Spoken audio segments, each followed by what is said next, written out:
Hey everybody, welcome on our channel. In this video we are gonna see, what if Naruto was the son of the Tenzin and got harem? Part 2. If you are new on the channel, don't forget to subscribe our channel and like the video too. So without wasting any more time, let's start the story. Naruto kicked himself for having forgotten to ask about Korra's decision in regards to his invitation. At least he was on his way back to the island to spend some time with Ikki and his other siblings. Hopefully he would remember it while he was there. A different sense of distaste entered his mind when he thought of the Avatar. It hadn't taken long for Naruto to realize that she was a curious and rather blunt person. That normally would have endeared her to him. At the moment it just made him dread the inevitable conversation and series of questions he knew she was itching to hit him with. Ever since he had overheard Jinora telling Korra about what had happened with the masked men, he had known it was coming eventually. It bothered him. Normally something like that would have him going out of his way to avoid whoever it was. Maybe it was because she was the Avatar, but Naruto found himself inexorably pulled toward Korra. He hoped it was something to do with her being the Avatar. Despite being a young man, he liked to think he had a great deal of self-control, and the idea that perhaps it had more to do with the fact she was exactly what he found most attractive in a woman had him a bit on edge.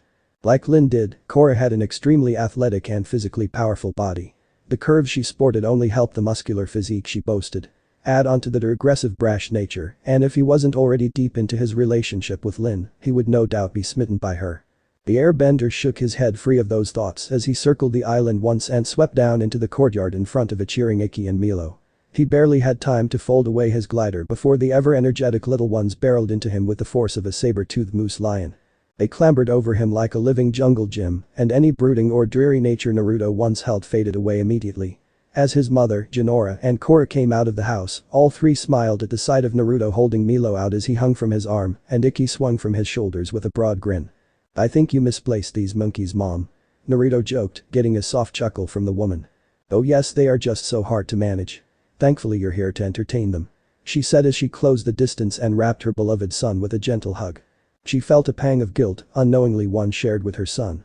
Whereas Naruto always felt sad whenever he realized how much his mother missed him, Pima blamed herself for not preventing the situation between her husband and son spiraling into what it had. She always felt like she should have done more. There were so many times when Naruto was growing up that she wished she had intervened. She never had though. Not till it was too late. At least he didn't seem to hold it against her. The fear of that worried her terribly too. "So how's everyone doing?" Naruto asked. "We're doing well. Your father is busy today, so it's just us at the house. Korra, I heard, is meant to be meditating, but Jinora convinced me that she can better meditate with the two of us in the garden," Pima said with a sly smile. Naruto laughed and nodded his head. "Well then I will be kidnapping these two for a couple hours then." Naruto tossed Milo up into the air and caught him again after snatching Ikki into his arms. He tucked both squealing and laughing children under his arms and began exaggeratedly swaying as he walked off with his two new prisoners. The mother and older girl smiled fondly as they went. Pima led the two to the gardens and, being as she was pretty much ready to pop, let the two of them do all of the actual work while she directed them into what to do. The girls chatted as they enjoyed the fair weather and tedious tasks of weeding and maintaining the garden. Slowly though Pima began to turn the conversation towards something she felt would entertain her a bit more. That of course being the chance to rile up the girls while teasing them. So the subject she chose was easy to decide on. Boys. Sadly she found herself pretty disappointed. "So, not even one boy or girl I don't judge down back at the South Pole?" Pima asked. "Well, I never really got the opportunity to leave the White Lotus compound since I was little. Sometimes it kinda felt like prison," Korra explained. "That's honestly sad. What about you, Jinora? Don't be embarrassed to tell your mother these things," Pima said. "Well, I'm not really allowed out in the city alone," Jinora said. "Right, but what about all the galas and meetings we go to? Surely someone has caught your eye there before, right?" Pima asked. She was starting to feel a little bad. Both girls were teenagers but were living like cloistered nuns. "I think the only boys we know are Naruto and Milo. And well, Milo is a little boy and Tenzin has been pretty clear he doesn't want either of us even interacting with Naruto," Korra said as she pulled some weeds. "I need to have another talk with him then," Pima said darkly. "I still don't really see what Tenzin thinks is so bad. So what if he doesn't do things the way Tenzin does? That doesn't mean he should be treated so badly by his dad," Korra grumbled. "Tenzin has convinced himself it's just because Naruto has supposedly perverted airbending. Really though, it's a lot of different reasons. I'd say most of which my husband can't even admit to himself, let alone out loud," Pima sighed out. Korra stopped what she was doing and turned to look at Pima. Before being her blunt self. "So it's really not about the kidnappers Naruto had to kill?" Pima and Jinora gawked at Korra's question. Jinora quickly lost her surprise as her face turned sour at the fact that Korra so easily and freely spoke about something she had told her secretly. On the other hand, Pima simply froze for a moment before slowly regaining her composure. No, it's actually not. Tenzin handled that situation poorly, but he doesn't blame Naruto for protecting his siblings. It really didn't help things though. Pima sounded a bit tired. Korra, realizing her mouth had ruined the atmosphere of the garden, decided to drop the topic and conversation altogether and went back to working on the garden. Unfortunately for her, Pima wasn't going to let it end like that. She decided to turn the conversation back onto the young Avatar. Korra, what are your thoughts on Naruto? Not what Tenzin or anyone else has said, just your thoughts. Pima's asked. She paused her work and scrunched up her nose trying to think on her answer. She leaned back on her heels and hummed in thought before frowning as she realized her answer was kind of disappointing. Well, he is nice and friendly. He seems like a good person, but honestly I don't know. I haven't interacted with him much and he kind of hard to read. Korra replied honestly. Pima chuckled bitterly at that. If you manage to figure my son out, make sure to clue me and the rest of us in. The group returned to the garden work once more. Pulling weeds was almost done, but they still had to fertilize and water everything as well. It's a bit of a letdown that you and Naruto don't get a chance to spend more time together. I really think the two of you would get along easily. Pima lamented. Well, Naruto actually did invite me out for a tour of Republic City and a pro-bending match. Korra remarked. The other two stopped what they were doing and shared a glance before staring at Korra. What? She asked after noticing. My son asked you out on a date? Pima asked in a mix of surprise and joy. Huh? No, he didn't. Korra insisted. Despite being internally happy that Korra perhaps didn't see Naruto in a romantic light, Jinora couldn't help the blank stare she sent the older girl's way. Similarly, Pima shot the Water Tribe girl an amused grin while beeping her eyebrow up as if to ask, are you sure about that? Oh, Spirits. He asked me on a date. Korra yelped as the pieces clicked into her head. That's okay, take it easy. I'm sure the two of you will have a great time. Pima chirped happily while trying to relax the blushing girl. Korra groaned and slapped her hands over her face. She realized she must have been torturing him by forgetting to give an answer. She just hadn't thought it was more than a friendly gesture in the first place. Ugh, I didn't even say yes though. He must have been waiting for me to give an answer and I forgot all about it cause I didn't know he was Korra whined. Pima and Jinora stared at Korra in surprise before simultaneously sighing and turning to face one another. Suddenly Korra felt like she was just an observer in the garden and the two had cut her completely out of the conversation. We can't be too hard on her.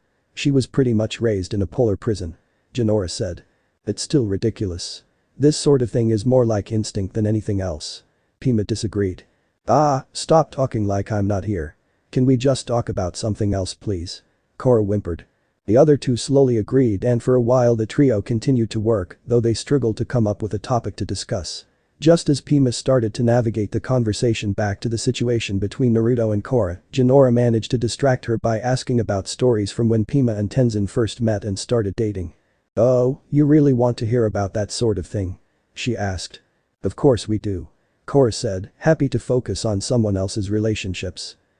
Well let's see. I was just a starry-eyed recruit to the acolytes at the time. Tenzin was a freshly made bending master. He looked for any opportunity to take off his shirt and show off those tattoos Pima began. Korra and Jinora happily listened as they finished up the garden work. A few hours later and the family plus Korra were once again gathered around the dinner table. Tenzin remained reserved, if still a bit on edge, with his eldest son present again.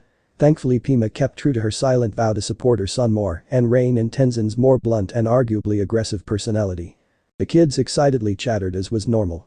It had a new level tonight though as they had gotten to spend the day with their big brother which was a rare occurrence.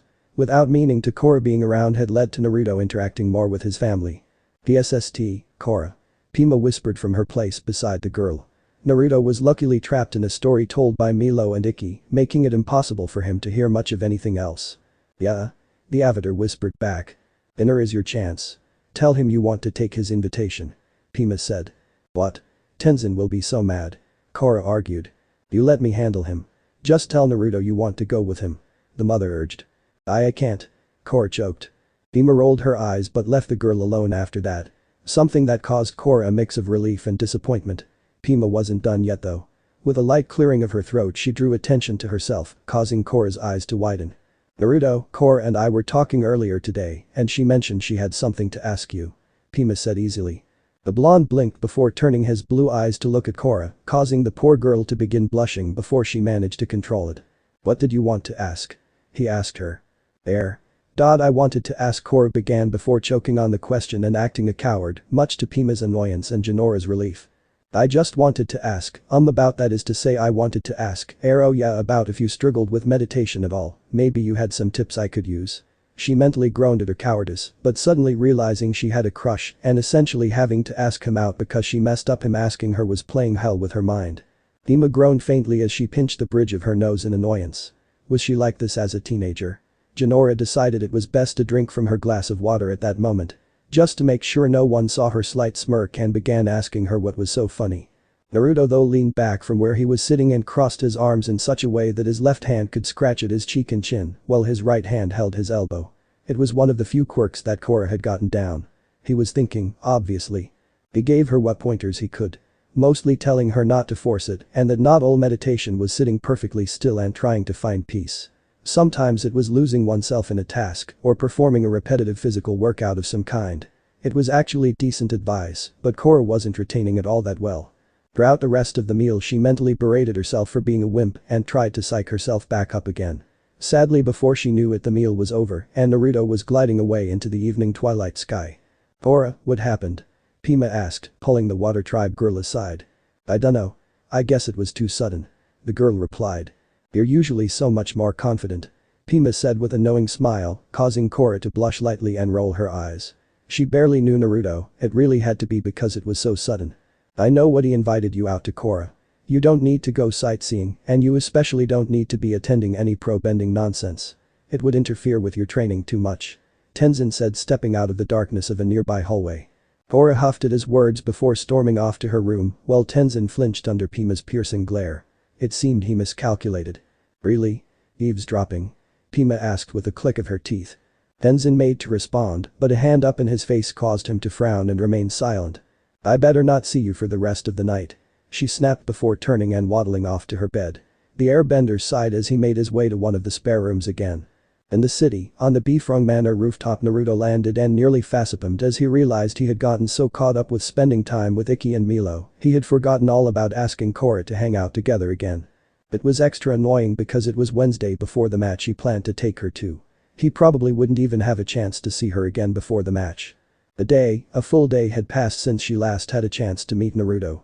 He evidently hadn't even been able to stop by the island during the day because his schedule with training and his work was too full. She didn't even know what his work was. She imagined maybe he helped the police. It was probably useful to have an airbender supporting the force. Didn't change the fact that her deadline for responding to his question was tomorrow. The whole thing had her more stressed out than she wanted to be. It didn't help that her training was still not showing much in the way of results whether it was meditation or airbending. Having decided she needed something to relax, she slipped out of her room and settled in to enjoy the radio broadcast playing from the radio that the White Lotus guards were using in their guardhouse. It was exciting just to hear it. It wasn't all that hard to imagine it, the bright flashy arena was just across the bay and she could make out the massive spotlights and just barely hear the roaring crowd. Just as the match neared its climax though with the Ferrets turning the tables of their opponents, the radio suddenly clicked off and the last voice she wanted to hear at the moment called for her to come down. Slowly she slipped down off of the rooftop, surprising the guard who hadn't known she was there, while Tenzin himself merely crossed his arms.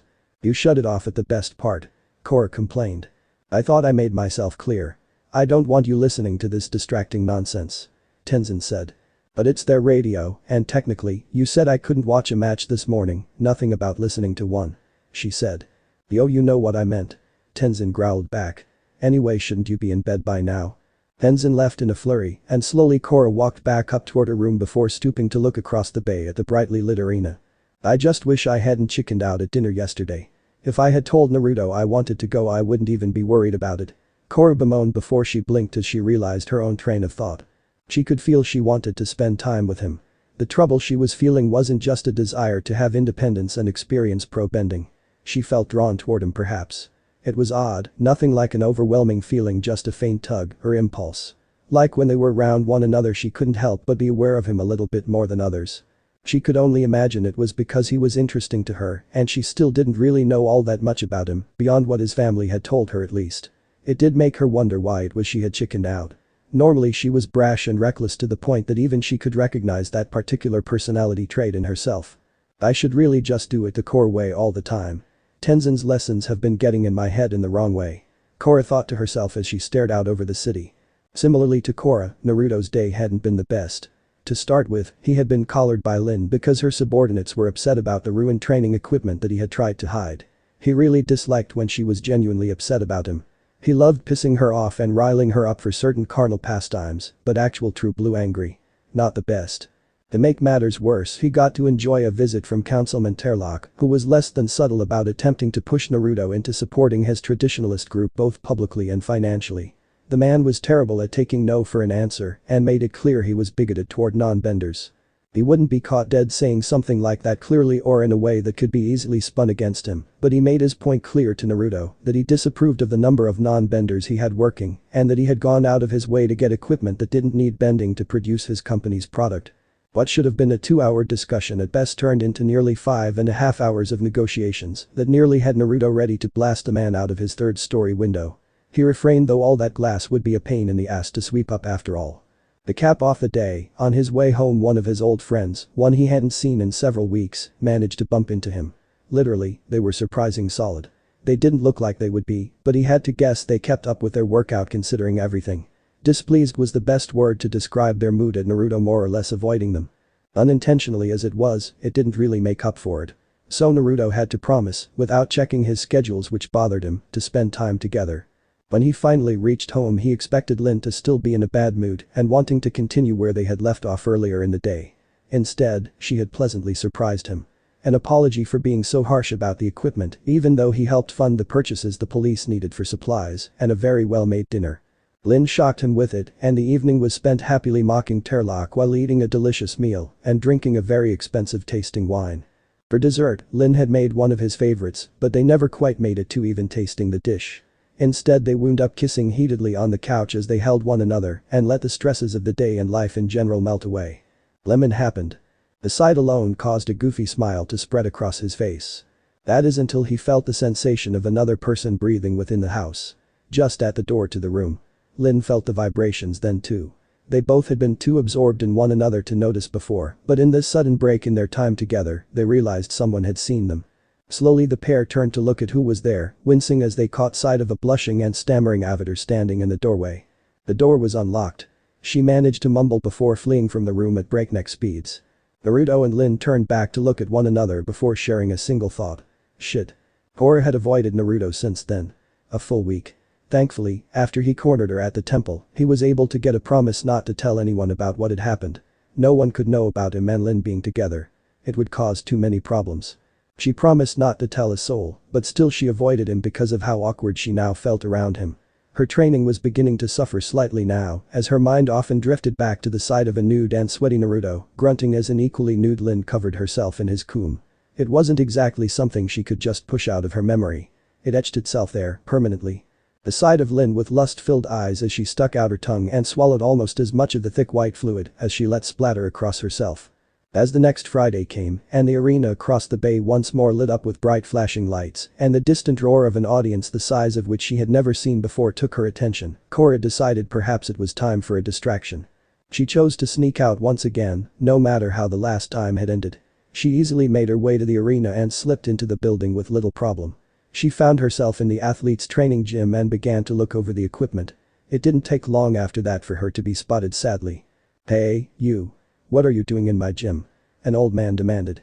I was just looking for a bathroom and I got lost," she tried. The old "I had to pee" excuse. "You know I'm sick and tired of you kids sneaking in without paying," the crotchety old man grumbled. Passing by, having just suited up for his match, Bolin noticed that someone, a very attractive and exotic-looking water tribe someone, was being harassed by old man Toza. Weighing the options briefly, Bolin decided to make his entrance walking casually toward the pair. "I'm taking you to security," Toza growled. "No, wait." Korra began to beg only for Bolin to suddenly chime in. "There you are. I've been looking everywhere for you." "It's alright Toza, she's with me," Bolin said with a smirk. "Yeah, I'm with him," Korra quickly added in. "So, you see, we're together," Bolin said. "Well, not together, together. More like friends," Korra said with a slight frown. "Right, friends. No, I didn't mean to imply." Bolin began to backtrack. Korra gave him a flat stare in return. "Oh, you implied it." Koza glanced between the two before shaking his head. "I don't care, I got work to do." The pair watched the old man stomp off before the boy in bright red sport padding waved out his arm like an old-fashioned gentleman. "Right this way, miss," Bolin said. "Thank you, sir," she replied before leaning in. "Seriously, thanks." Korra followed the boy as he led her down the corridors of the massive arena. Eventually they made it to what amounted to the player dugout. Bolin grinned beepily as he swung open the door and motioned for her to step in. From the dugout one could see the whole arena and most of the stands as well. "What do you think? Best seats in the house, am I right?" he said. "Whoa, this place is even more amazing than I imagined," Korra said as her focus remained transfixed on the arena. Any thoughts of what she was trying to distract herself from were long gone now. "Name's Bolin, by the way," Bolin offered. "Korra," she replied, still taking in the side of the arena. Distracted by the arena, she missed the entrance of Bolin's elder brother, who called him over. "Bolin, I told you have to stop bringing your fangirls in here before the matches," he scolded. "Get her out of here." "Aw, come on, Mako. Look, I kinda promised her she could stay. But hey man, I got a good feeling.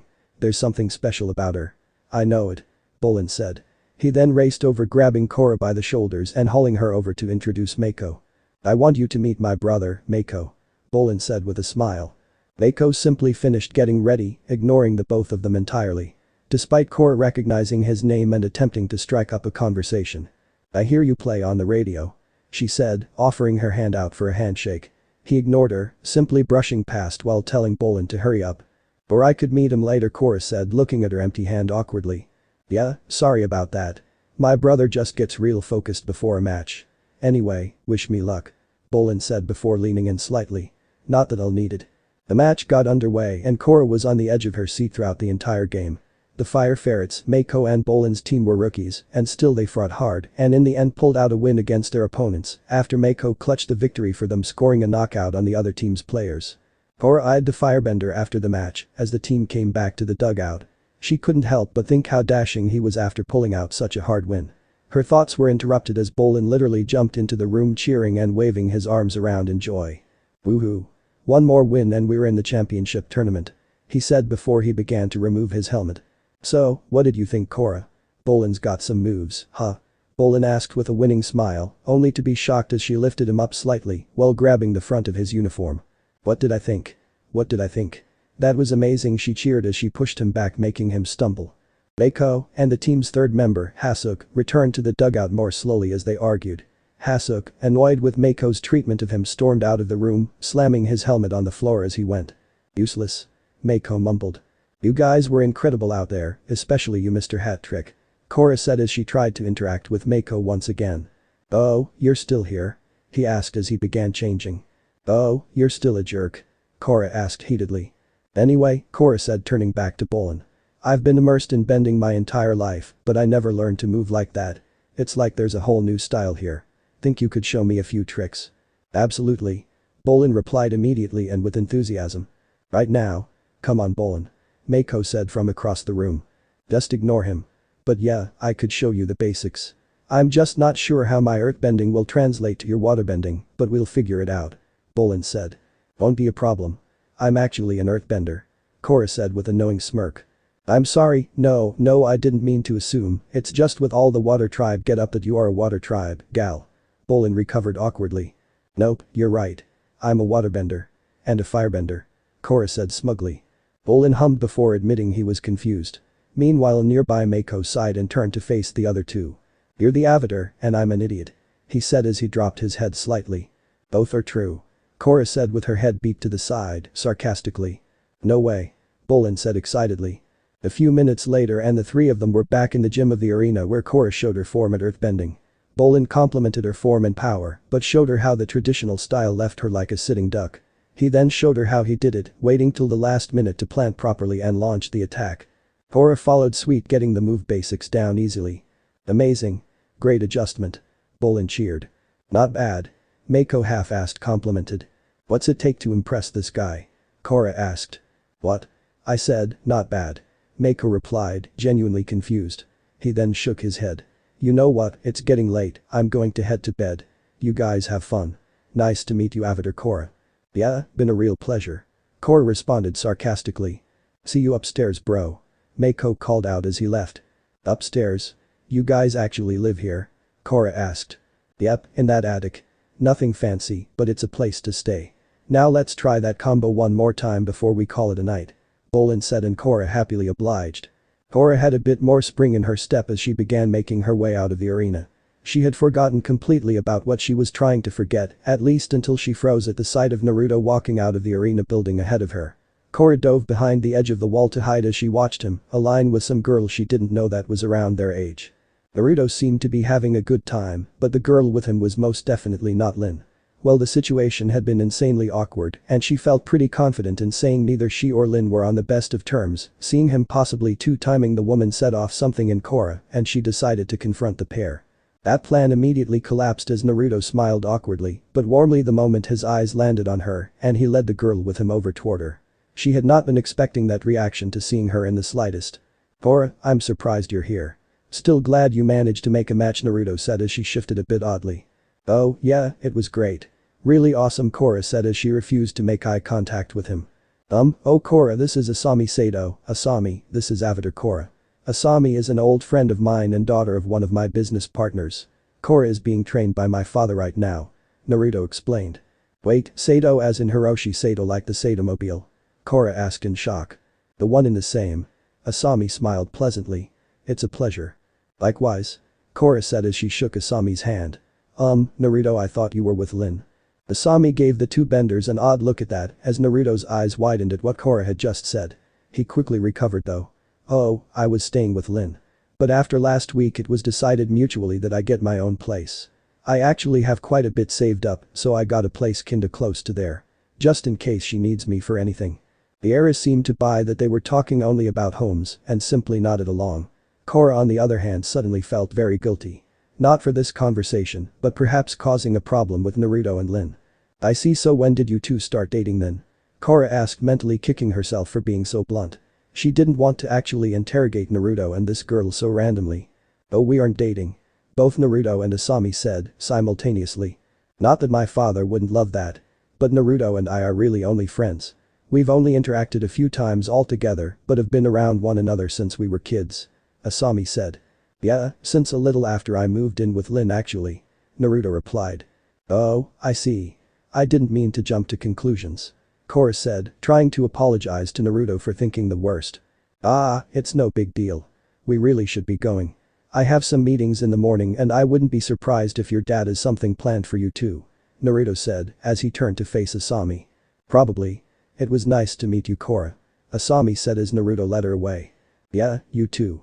Korra said, still feeling awkward and oddly a bit jealous. All she could do was huff though. She had been out later than planned and needed to sneak back onto the island, so Tenzin didn't catch her. She had enough things to stress over without him lecturing her again. Naruto grunted in frustration as he shredded another page up with a tiny isolated flurry of razor sharp winds he bent with a flick of his wrist. The confetti paper he inadvertently created swept up with the air current before drifting into the wastebasket. One that would soon be overflowing at the rate he was going. Needless to say, the last few days Naruto had been struggling. His family had come to the realization he might be avoiding them, or at least the island, and had sent a few letters. He'd replied and made excuses for his absence. He just didn't want to deal with Tenzin at the moment or Korra either really. When he bumped into her he put on a good facade, but really he was currently a wreck. His current objective was to bury himself in his work to try and avoid the whole world and the things that were aggravating him. He had known that things with Lin probably wouldn't last forever, but he was still distraught. It hadn't really helped that his actual factory was running smoothly. It would have left him with nothing to do had he not decided to delve deep into the rough idea regarding air transport he'd had. Frustratingly, that was turning out to be nearly impossible to make progress on though. He couldn't utilize sky bison on a commercial scale. Their population remained too small as for a century they had nearly been hunted to extinction in sport. Just like the air nation that had once raised and rode them. Whatever other plans, he had also had the issue that the core part of his plan centered on making his people an important part. After all, mechanical airships already existed. Balloons were even popular enough that some people rode in them as an outing. There really was no limit to the balloons' numbers either, as over half a dozen manufacturers produced them across the globe, at least one in the capital of every major nation, and a few more minor ones spread across the Fire Nation and Earth Kingdom. Naruto blew a frustrated gust of air out of his nose as leaned back in his chair and rubbed his tired face. He was just punishing himself at this point and not really making any progress in his project. With nothing right in front of him to work on, his mind began to wander. Wandered to thoughts of Lin, and as much as it confused and bothered him, Korra as well. "Why can't I just put you both out of my mind?" he asked the room weakly. As if to taunt him, a knock at the door called his attention. When he got close to the door though, he could tell who was behind it by their breathing. Lin. This was going to be awkward. Still, he was no coward and opened the door to face his ex-lover. "Lin." He greeted awkwardly. A bit sadly. "Naruto." She answered in almost the exact same fashion before straightening up. "There was an incident at your factory. We need you to come down there." "An incident? What do you mean?" Naruto asked in worry. "Best you see for yourself," she said with a frown. She hadn't wanted the first time they saw one another since splitting up to be about something like this. Naruto quickly got his staff and an overcoat before climbing into the Satomobile with Lin. The pair were soon on their way to Naruto's factory. Korra practically snarled as she launched herself at the gates once again.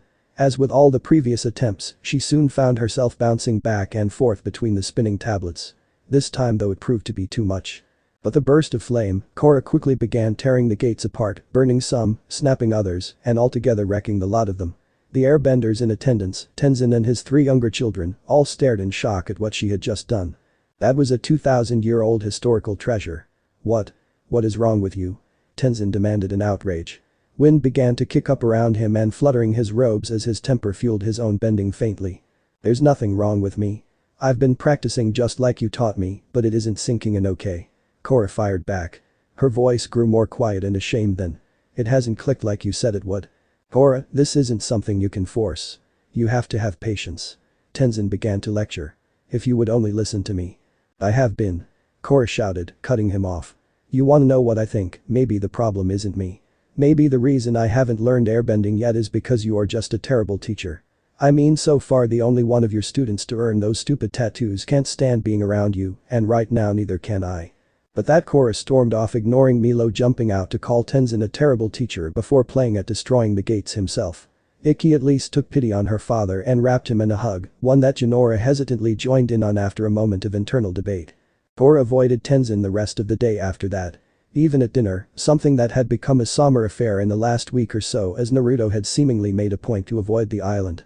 Pima was sure it had something to do with Naruto getting his own place and moving out of Lin's house, but she was always certain Tenzin had something to do with it.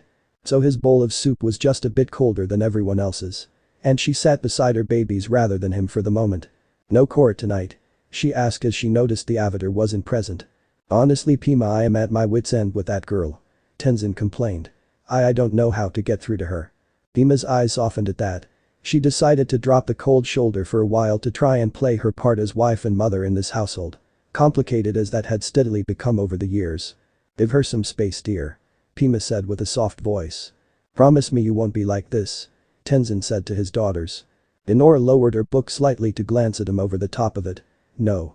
Tenzin sighed in defeat at that, not knowing that now that she knew Naruto had a house of his own, Jinora fully intended into guilt-tripping him into letting her stay with him from time to time now. She just wondered what he was up to today. Naruto felt rage boil beneath the surface, though the calm blank exterior seemed too empty to be described in such a way. Lin knew he would need an outlet, but she wasn't providing one to him anymore. She had left the situation in the care of her detectives and returned to work, trying to keep herself from holding him tightly as he looked down at the ruins of so much work and effort. "Was anyone hurt?" he asked the detectives nearby. "Huh? Oh, well, a couple of workers got some minor burns or a broken limb or two. Nothing life-threatening," one of the detectives said without a care. Naruto glared at the man, causing him to take a step back. For a non-bender who does labor for a living, having a broken bone can be life-threatening. They can't work with a break, so they can't buy food, and if they can't buy food they go hungry. Not that you would know anything about missing a meal, would you, detective? "Look kid, I don't know what to tell you. We can't change what's already been done," the thin detective said, coming to his partner's rescue. Naruto wanted to crack the man over the head with his staff. Of course they couldn't, he wasn't asking that of them. Only that they take the situation seriously. He had to rebuild his operation from scratch and support the families of the workers he had. They were trained to work the equipment he needed for his company, but beyond that they were his employees. He owed it to them to be taken care of after something like this. "Do you have any leads?" he asked, forcing himself to calm down. He wanted someone to pay, just not financially. He had plenty of money to get everything going again. He needed to make sure this never happened again though. The pair glanced at one another and shuffled awkwardly. They were kind of surprised by the kid during this interaction. He was nothing like his father. Or at least nothing that they could tell. Then again, they had never spoken to the patriarch of the airbenders either. Maybe they were all aggressive assholes. As if he could tell what they were thinking, Naruto all but growled at them. Well, you are just a civilian. Not really supposed to share details of the investigation with you unless absolutely necessary. The fat one said. Well, lucky for you, it's absolutely necessary that you share that information with me, isn't it? Naruto said as he stepped closer. Don't you mean lucky for me? I mean as in lucky for you? The thin one asked with a nervous laugh. No, I mean you as in lucky for you that you don't slow this investigation or the process of justice down with incompetence, because the consequences wouldn't be solely of the legal kind. Naruto was roaring into their faces by the end of his brief rant. Neither man spoke as they were taken off guard by the anger the airbender wielded. Shows of force from benders rendered others speechless often enough. From an airbender it rendered even other benders silent as well. Say something. He bellowed, tired of the silence. The triads did it. They roughed up some of the workers and told them to pass on the message. The thin one answered. Naruto said nothing else to the two men after that. Simply spun on a foot and launched himself into the air with his glider before flying away. They let out a deep sigh of relief before chuckling between the two of them. They could see why the kid and Chief Bifrong got along so well. They were definitely cut from the same cloth, so to speak. That was intense. One said to the other. That's for sure. It was like talking to a younger male version of the chief. The other replied. At least he's gone now. The first said with a chuckle, only for both men to slowly frown and pale in terror. Didn't the chief say to keep him here no matter what until she got in touch with his family? The second pointed out. We're going to get fired. The first said with a hollow voice. Korra found herself at the pro-bending arena after bailing from Airbender Island. She felt drawn to it. The pure focus on fighting, and not to mention the friendly natures of Bolin, and to a very much lesser extent Mako, drew her in. Well, she supposed Mako drew her in other ways. Something she wasn't really used to. Despite having felt a similar pull, maybe even a stronger one with Naruto, the awkward air hanging between them kept her from looking into him at all. She wanted to be around Mako though. As if to escape her frustration with bending and just relax. Sadly, the atmosphere she walked into wasn't the energetic pick-me-up she was looking for. If anything, the two brothers looked as if they had already lost, badly at that. Their third member was nowhere to be found, and both boys sagged down and stared intently at the floor. I didn't miss your match, did I? You guys look like you lost already. Korra asked. We might as well have. Bolin said sadly. Asuk's a no good no show. Mako bit out angrily. The door opened then, and the manager leaned in to tell the team that they had 2 minutes before they had to come out ready to play, or they would be disqualified. As the door slammed closed again, Bolin and Mako seemed to sag down in even greater depression. Well, there goes our shot at the tournament and the winnings. Mako bemoaned. Wait, can't you ask one of those guys to fill in? Korra asked, pointing at another team nearby. Nah, the rules say you can only compete on one team. Bolin replied. Well, then how about me? I'm a top-notch waterbender, if I do say so myself. Korra said with a confident smirk. But you're the Avatar. Isn't that cheating? Bolin asked Mako, who simply stared at Korra as his mind spun with thoughts about her being on the team. It isn't cheating if I only do waterbending. Korra chimed back in with a grin. No. No way. I'd rather forfeit than look like a fool out there. Mako said with a huff. Korra blinked at his words, a bit surprised by how outright mean and hostile they were. With how she had kind of crushed on him for his skill in bending and general good looks, it kind of hurt her feelings to hear that actually. Not that she let it show beyond an annoyed pout. Wow, thanks for the vote of confidence. Korra mumbled. The door to the room swung open again with the manager hanging back in the open doorway. Time's almost up, are you in or are you out? We're in. Korra announced before running toward a locker to suit up. Yes. Bolin announced as he chased after her while Mako leaned off of the wall in shock. We are. Hey, wait, I didn't agree to this. He said while pointing at the Avatar and his brother. You can thank me later. Korra replied cheekily as she pulled on the uniform for the team. Mako only sighed as he turned to face the arena. This girl is crazy. Before long the team took their positions opposite their opponents on the arena floor. Korra was nervous but excited to participate. She practically lived for bending, and even just being out here on the arena floor filled her with an excited energy that she only got when in the midst of a fight of bending. Looks like the Ferrets have ferreted out a last-minute replacement waterbender. Let's see if she is another diamond in the rough like the brothers from the School of Hard Knocks. The announcer reported. Alright, just don't do anything too fancy or aggressive. Mako instructed Korra as the team took their ready stances. In fact, don't do anything. Just try to not get knocked out of the ring. Korra narrowed her eyes in annoyance before letting loose with some usual snark. You got it, Captain. Players, are you ready? The referee asked, getting a thumbs up from both team captains. With a lifted hand he whistled and chopped his hand down as a signal to being. The bell rang and right out the gate Korra did as she had planned and ignored Mako's instructions. With a kick she bent a blast of water out of the grate in the floor and slammed it into the side of the opposing player directly across from her. The man bounced off the edge of the ring and went spinning end over end into the water below with a scream. Mako slapped his hand against the face mask of his helmet as the audience fell into a droning series of boos for the Fire Ferrets, and more specifically Korra. Not that the young Avatar noticed as she began to celebrate, crouching down and jumping back up again with a loud shout of joy. Man overboard. She cackled as she ran in a little circle, only to stop at the sound of the ref's whistle. Fire Ferret waterbender penalty. Move back one zone. The ref called. What? Why? She asked. You're only allowed to knock players off the back of the ring. Not over the sides. Mako explained with an annoyed tone. Oh whoops. Korra sheepishly replied as she stepped back into the next zone. But the ding of the bell, the match restarted. Immediately out of the gate Korra tried to launch a whip of water at her opponents, only to have to dodge a pair of earth discs and fail to dodge a third that burst against the padded armor she wore, throwing her backward. And we're back in action after that hiccup. But I'm not so sure that this replacement player really knows what she's doing. The announcer stated. As if on K, Korra ran through an impressive spinning kick to launch a water attack, but on her landing, she slid over the line back into the first zone. Of course, getting another whistle blast. Foul, over the line. The ref announced. Move back to zone 3. I'll show you over the line. Korra growled despite the renewed boos from the audience. By now Mako was struggling to keep his temper in check, and Bolin was even starting to get nervous about Korra being on the team. The Platypus Bears take round 1. The announcer called as the teams reset to continue the match. As the bell rang to start round 2, the two teams opened up with a flurry of bending moves. The two teams unleashed everything they had against one another straight out of the gate. It soon became clear to the Fire Ferrets and the announcer that the Platypus Bears had a strategy. The Platypus Bears know a green player when they see one, and they are focusing the brunt of their bending on this poor girl. The announcer explained as Korra was steadily pushed further and further back in the ring by a continuous onslaught of bending attacks. Eventually the pressure was too much, and to defend herself, Korra naturally bent the stone discs used by earthbending players to help protect herself from an oncoming attack from the opposing team's water and fire benders. It blocked the attack with relative ease. The water deflected off of the stone, while the flames simply dissipated as they hit the earth. Wait a minute, did that waterbender just earthbend? The announcer asked, getting a plethora of gasps from the audience. The referee blew his whistle again. Foul, I think. Mako and Bolin both sighed as Korra sheepishly shrugged and smiled back at them before her helmet slid down her face to cover her eyes. Did I see that right? The announcer began. Hold on folks, I'm still waiting on confirmation from the arena, but I think that this replacement player could be. You've got to be kidding me. It is her. She is the Avatar, folks. Playing in a pro bending match. Can you believe that, folks?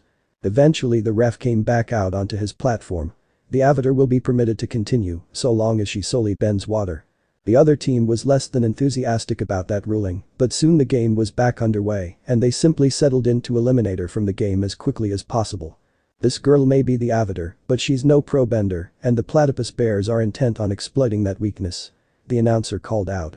They're giving her their very best and she can't do much against it all. Oh, and she's in the drink. Korra was sent flying off the back of the ring and into the water below. Slowly she swam back up to the Fire Ferret's exit platform and began to climb out of the water, only for her to look up at the looming figure of Tenzin staring down at her. Well, so much for sneaking out to put the man out of her head. With a small sigh she shot him a weak smile. Hey Tenzin. I thought you didn't like coming to these matches. Korra said awkwardly. Tenzin ignored her words as she climbed out of the water. Once again you have flagrantly disobeyed my word to stay on the island. Let's go. No. I'm kind of in the middle of something. Korra argued. I have tried my very best to get through to you by being gentle and patient, but clearly the only thing you respond to is force. Tenzin's face became more stern as he turned to face the girl once again. I am ordering you to come back to the temple right now. You order me? You aren't my father, then again that didn't work with your own kid either. Korra bit back, not feeling the slightest bit guilty at using Naruto against this man. Don't bring my son into this. Tenzin snarled. You are so worried about controlling everything. The only way Naruto became a master was by going around you. I'm starting to think that I might have to as well. You aren't the only airbending master in the world anymore. Korra shouted back. Tenzin blinked in surprise and changed tactics. Korra, wait a moment. No, he's right about you. You're too worried about tradition. This is what I need to learn. Modern styles of fighting. Korra argued. Being the Avatar isn't all about fighting, Korra. When will you learn that? Tenzin asked in exasperation. I have a match to finish. Korra growled as she stormed off back toward the arena.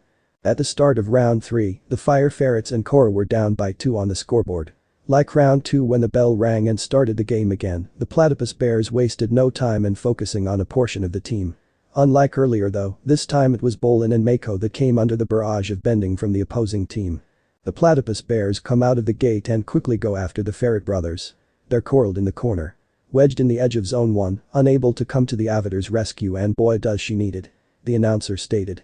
As the platypus bear waterbender focused down on the brothers and kept them off balance, it freed up both the firebender and earthbender to turn all their attention onto Korra. The match quickly turned into a 2 versus 1 session of them pummeling the Avatar as they drove her back zone by zone once again. Looks like the Avatar's pro-bending adventure is going to be cut short. She's been pushed back to zone 3 and the water is calling her name. The announcer called as Korra teetered on the very edge of the arena. It's only a matter of time before the announcer began before suddenly Korra's entire moveset seemed to shift. Korra began to rotate her hands as Jinora had done whenever she was demonstrating how to move through the gates. Her arms twisted in the same form, soon followed by the rest of her body as she sidestepped a ball of fire that flew past her. She continued to maneuver in the new set as she easily ducked under one stone disc and spun around another sent her way. Hold the phone. Stop the presses. She's still in the game, folks. And she's moving like an entirely different player. All of a sudden the platypus bear strikes are only striking air. The announcer began to shout in excitement.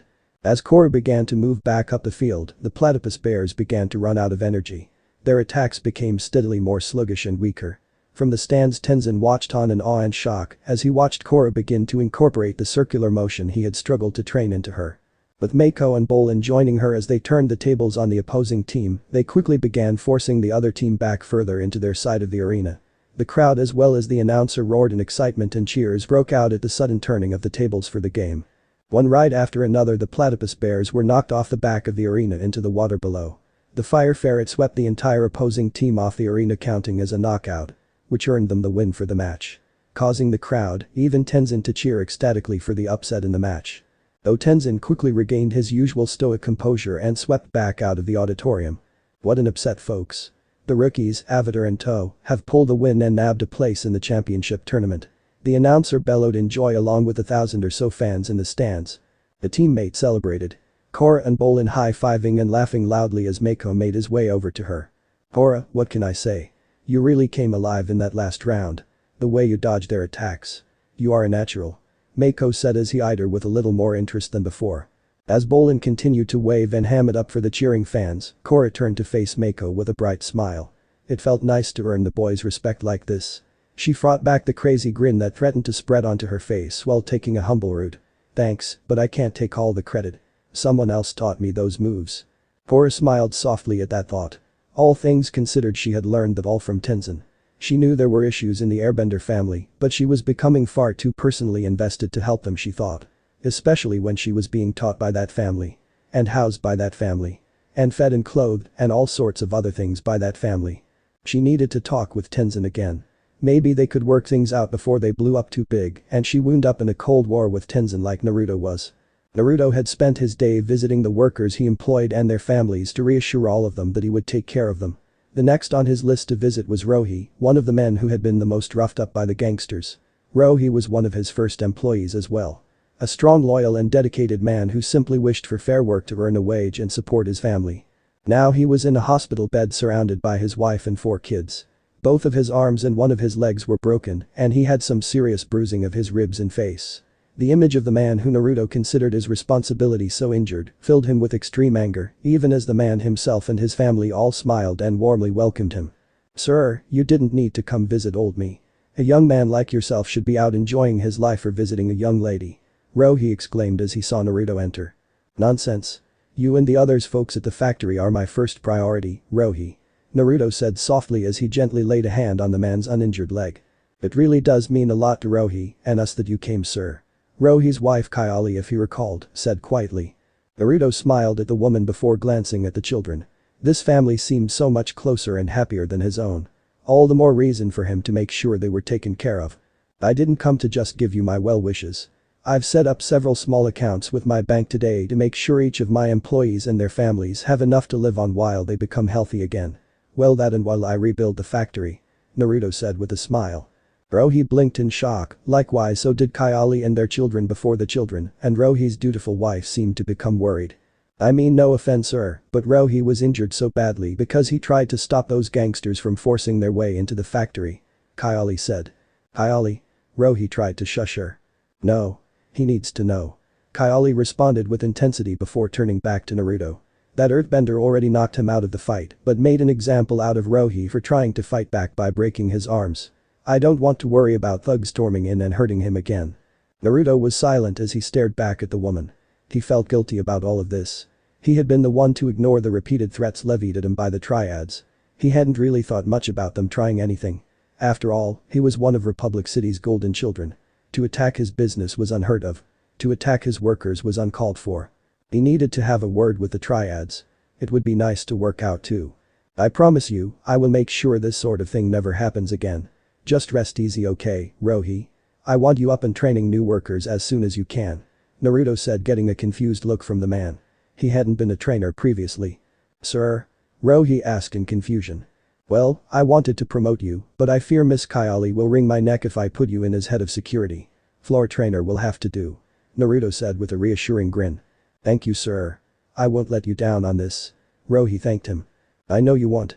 Miss Kyali, this is the account information with the bank. If there's any issues my address is on the back so you can reach me if they give you any trouble," the blonde further explained. Kyali caused Naruto's back to pop as she hugged him tightly, causing him to chuckle at the reaction. It made him feel pretty good to have such a happy reaction to something he was doing.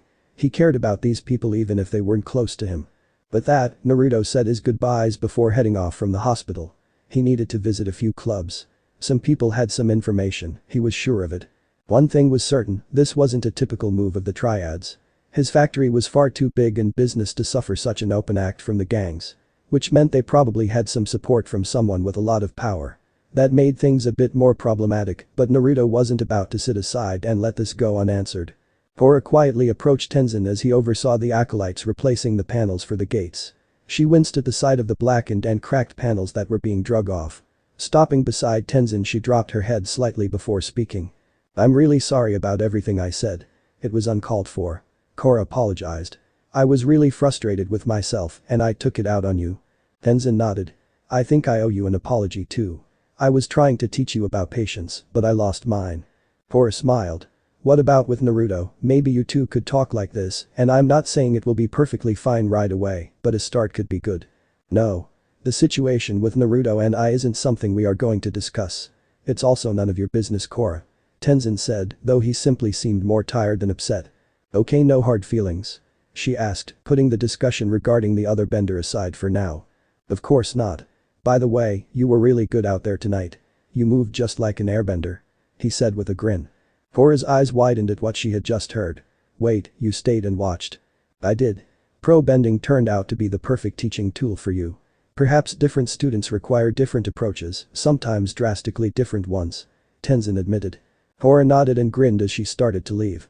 She was pretty ecstatic from his words. "Alright then, I'll see you in the morning bright and early for airbending practice. Oh, and by the way, I kind of permanently joined the Fire Ferrets and we start playing in the tournament in a couple of weeks." As she disappeared back into the compound, Tenzin realized what she said and let out a sigh. He would always wonder where all these teenagers got all this energy. He didn't recall being like that at their age. The next morning, Korra was forced to be up bright and early with her teammates. As it turned out, benign the rookie team meant that they got the worst time slot on the gym hours.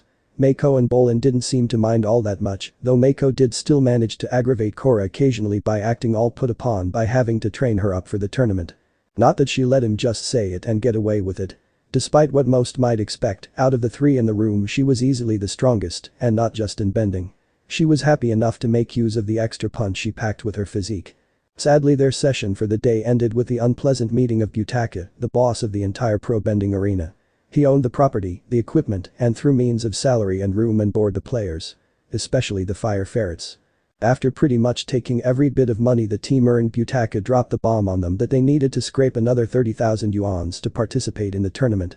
Korra thought it was highway robbery, but didn't say anything as she let Bolin and Mako handle the man. That brought them to trying to figure out what to do for their buy-in for the tournament. You wouldn't happen to have some secret Avatar stash of money we could borrow for, would you? Bolin asked. Sorry, I got nothing. Korra replied as she pulled her pockets inside out. I've never really had to worry about money. There's always been someone looking out for me. Then I wouldn't say you have nothing. Mako remarked as he collected up the gear the team had used. Sorry, I didn't mean, Korra stammered as she realized she had put her foot in her mouth. No, it's alright. It's just that, ever since we lost our parents, we've been on our own. Bolin said a bit somberly. I'm so sorry. I didn't know. Korra apologized. So anyway. Mako began hotly, forcibly shifting topic from discussing the loss of parents. How are we gonna come up with the money we need? Ooh. I got it. Bolin excitedly hollered. I've been training Pabu to do circus tricks. Bolin presented the team mascot, his pet fire ferret Pabu, to the other two with pride. Now people would pay good money to see that. Come on, Bolin. We need serious ideas. Mako snapped. I was serious. The earthbender mumbled as he pulled the ferret closer to himself. Don't worry about it. I'll figure something out, I always do. Mako said as he left the room, missing the determined look on his younger brother's face. Later that day, in one of the busiest squares in town, Bolin and Pabu had set up a tiny street performer set. He wore a cheap costume, and Pabu was done up in a little hat and vest Bolin had made for him from an old curtain.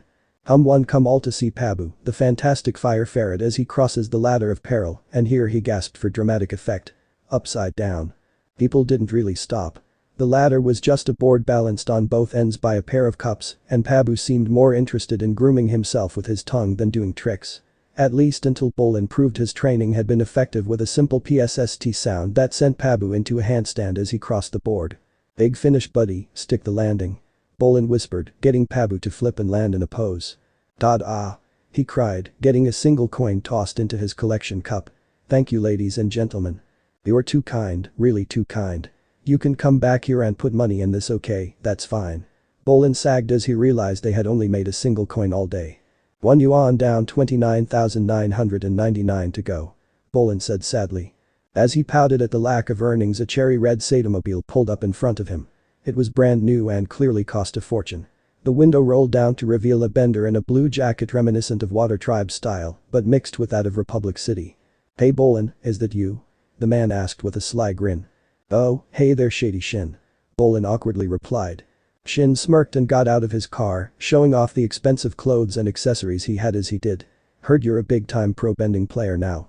Not bad. Thanks. Bolin replied sheepishly. So listen. I got an offer for you. Lightning Bolt Zolt is looking to hire some extra muscle.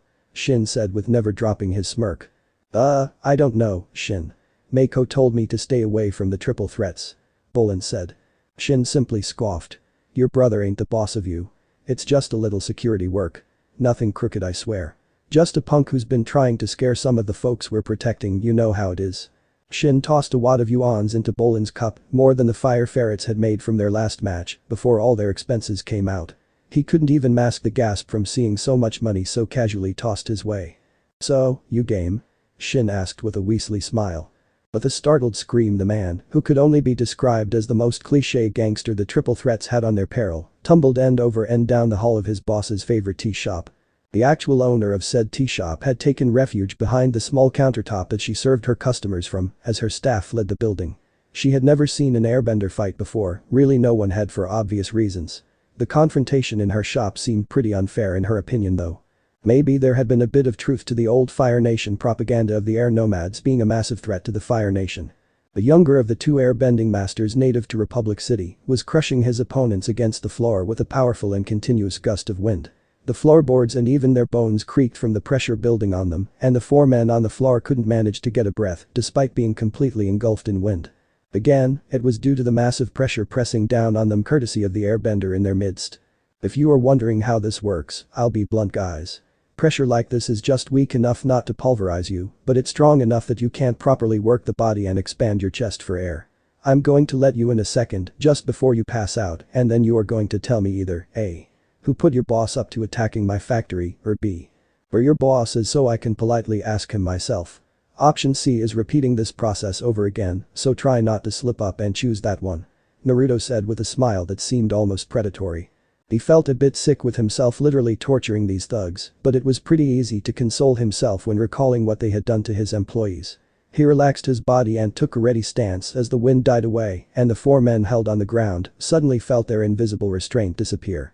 Naruto stood silently and awaited a response to his questions as they gasped and coughed, all of them, trying to suck in as much air as possible. While they did that, he turned his attention to the fifth member of their group. The man had been lucky enough to be over harassing the Shopener for a date and more when Naruto had slammed his friends into the floor. "You can answer too, you know, if you don't want to go through the wall next time," Naruto said. "Don't tell this asshole anything, Lee. He won't really hurt us." One of the men on the ground began, only for Naruto to twist as if punching the ground, causing the wind pressure to slam into all four of the men in the center of the room again. "Do you think I won't hurt you, Lee? Does it look like I'm stable and calm enough to hold back?" Naruto asked sharply to the other man. He was really starting to feel that clawing feeling to break these guys apart building up. So familiar to that time when someone had tried to kidnap his sisters. These men had hurt people he had cared about. Why shouldn't they be hurt too? He shook his head, trying to force down such lines of thought eating at his mind. His focus was on figuring out the one really responsible. The one that pushed the gang into acting so openly against him when they knew he had the police and the government itself backing him. "Listen. Whoever paid your gang enough to pull this off doesn't care about you or your bosses. They knew this would happen, but they are counting on you all keeping your mouths shut and taking the fall entirely. That sound fair to you?" Naruto pressed on. "Screw you," Lee shouted. Naruto sighed in annoyance before spinning in place while sweeping his arms up and around himself, sending all of the gang members into a miniature cyclone and through another wall. "Even if we knew our bosses would kill us for squealing," one of the men wheezed out as he curled up into the fetal position. "So, tell me where your boss is so I can talk to him myself." "He's in the same boat that your whole crew is in," Naruto said. "Our boss doesn't know anything either, man." "Really?" Lee said as he clutched at his bruised body in agony. "Then tell me how to get in touch with Zolt. That idiot crossed the line and his client or whoever got him to pull this stunt off with all of you is going to answer for it." Naruto pushed on, causing the thugs to share some looks. As expected, Lee broke. "Zolt is meeting with a lot of the bosses tonight. Those equalists have been stirring up trouble and they are having a sit down to figure out what to do." "Lee, shut the hell up." One of the others cried out before a gust of wind bounced his head off of the floor, hard enough to knock him unconscious. "Where at?" Naruto asked Lee. Bolin felt pretty uncomfortable at the moment. He had known that he probably shouldn't take Shady Shin up on his offer, but with so much money being flashed around like it was nothing, he had felt like it was too good of an opportunity to pass up. He kept telling himself that as long as everything went smoothly and there was no real need for him and the other guys working as security to do anything, then it was fine. Easy money. Free money, honestly. Plus no need to tell Mako where it came from. They just needed to get into the tournament and then they could make it big with sponsors or something. "Relax, Bolin. It's just a sit down. Just stand around and look tough. I just gotta talk with Zolt and Giant. Then I will send you back home to Mako with as much bread as you can carry," Shady Shin said with a hand on Bolin's shoulder. "Oh, thanks Shady Shin, but can I get paid in money? I wouldn't mind a little bread, I guess. If it's from your cousin Kang's bakery, it's gotta be good," Bolin replied. Shin stared at Bolin for a moment before sighing slightly. "Sure Bolin, no worries." Shin moved into the center of the room after that. The two other bosses of the Triads were already sitting in their seats. Each of them represented one of the bending elements, with their elements essentially forming the gangs that followed under them. That meant that the Triad's little triumvirate had to have the same representation, even if at the end of the day, Lightning Bolt Zolt, as they all called him, was effectively the boss of their entire organization. That didn't mean he didn't have to answer to his two underbosses from time to time. Shady Shin and his waterbenders might have been more prone to toe the line that Zolt gave them, but Mama Giant, as the gangsters called her, was perfectly fine with calling Zolt out on every little mistake he made. Bolin looked at the three crime lords with a mixed bag of emotions.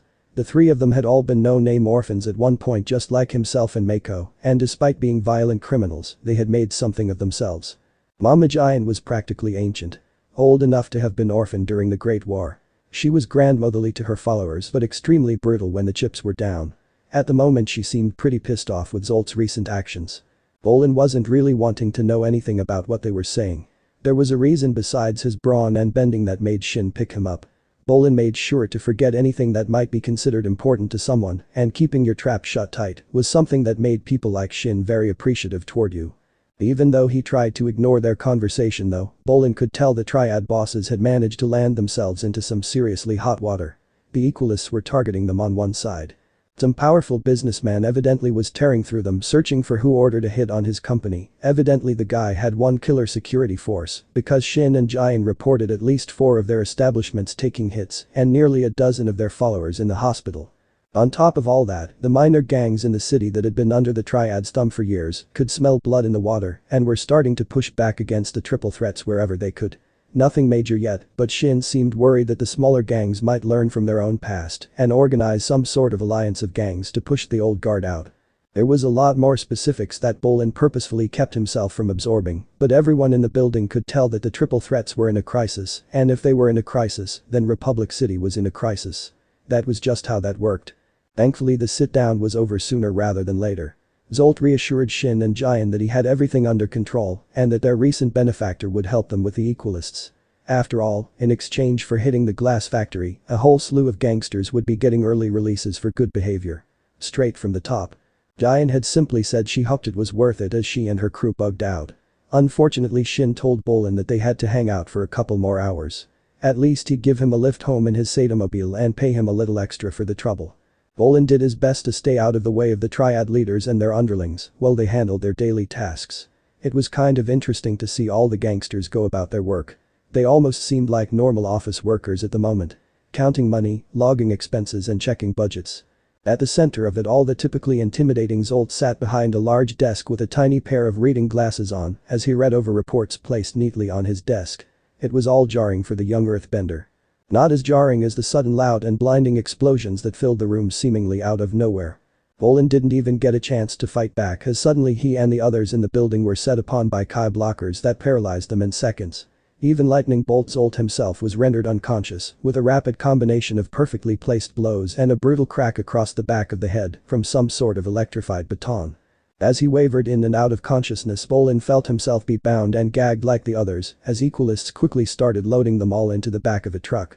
As it pulled away though he managed to catch sight of his 2 teammates as they stormed through the back door of the Triad headquarters. It was the last thing he saw outside of the truck before his kidnappers slammed the doors closed and sped away. A few minutes prior to Bolin being loaded into the truck, Korra and Mako were racing toward the Triad base of operations thanks to a tip from some street urchins that Mako had bribed for info on his brother. It had been a long day of the two of them searching for Bolin, and Mako was starting to get really worried about his younger sibling. "Ease up, Mako," Korra said as the firebender's hands were holding just a bit too tightly to her sides as they rode Naga down the dimly lit streets. "Sorry. Just a little worried about Bolin. Won't happen again," he replied, easing up his grip on the girl. "Don't worry about it. Although, I gotta ask why you are so worried. Is he doing a job for them or something? Like criminal stuff?" she asked. "No, never. I mean the most he would do is stand watch I think, maybe work as a messenger, maybe. We used to do those kind of things," Mako said before tensing up slightly again. "Look, it doesn't matter. Bolin is kind of gullible so who knows what they're talking him into." "Alright, well Naga." Korra interrupted herself as her polar bear dog suddenly jerked to the side to chase the fire ferret fleeing from it. "That's Pabu. He's Bolin's pet," Mako shouted. The little creature scurried up a lamppost before stopping as Korra finally regained control of Naga. "No. Naga, Pabu is a friend not a snack," she barked, causing the polar bear dog to sniff a little ferret for a moment before letting it climb onto its head and across its body to Mako's shoulders. "We gotta hurry. Bolin wouldn't leave Pabu alone, something is going on," he said, getting Korra to send Naga charging on toward the Triad base once again. The pair soon arrived at the Triad headquarters. It was almost eerily devoid of life. No guards, no lookouts, nothing. "Something's wrong, there should be a couple thugs out here keeping watch all the time," Mako said as he and Korra hopped off of Naga's back. He tried to play it quietly, stealthily sliding up beside the doors to avoid anyone seeing him through the windows. That was not Avatar Korra's style. She simply walked up and booted the door in to reveal nothing. An empty room that clearly had recently seen some sort of struggle. "Bolin? You in here?" Mako asked worriedly. He wasn't sure where to look if this lead ended up bad. Luckily for them, and perhaps unluckily for Bolin, a truck engine revving up out back caught both Korra and Mako's attention and the rush through the building just in time to find a gang of equalists begin to leave with the roughed forms of several Triad members and Bolin in the back of a truck. The gangsters and Mako's brother all looked barely conscious and clearly defeated by the equalists. Korra and Mako wasted no time trying to pursue them, even as the equalists used smoke bombs to try and cover their escape. "Naga, come," Korra shouted. The pair of benders gave chase from the back of the massive beast while launching attacks after the fleeing motorcycles and truck.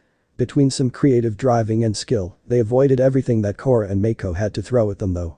Eventually though some of them decided to counterattack. Sliding to a stop they spun around and hurled bolos at Naga, bringing her down into a painful heap and throwing both of her riders off in the process. Korra and Mako hardly had a chance to regain their bearings before the Equalists were attacking them. They practically danced around the bending that the two fighters launched their way. Jumping and spinning they closed the distance until they were face to face with the Avatar and her moody sidekick. Even at hand-to-hand range, Korra was normally a powerful opponent, but against such skilled Kai blockers, the Avatar was quickly dismantled, and after being trapped in a leg lock, she received a quick series of blows along her torso that left her numb on the right side. Mako fared even worse as his opponent practically played with him, landing quick successive hits that stopped his bending and continuing to force him back to his feet in a pointless attempt to fight back. Even with half of her body unresponsive, Korra remained a dangerous opponent for her adversary to face however. She had been trained her entire life to fight with 3 of the 4 bending elements, and she proved that those years weren't a waste. She forced her attacker back time and again, but she was already damaged from their first series of blows and barely holding her own. Eventually her foe began to close in and even land some more hits that crippled her bending even further. As the Kai blockers geared up for a final series of blows to end the fight though a blast of wind slammed one into the other and sent them flying back across the plaza that had become the center for their battle.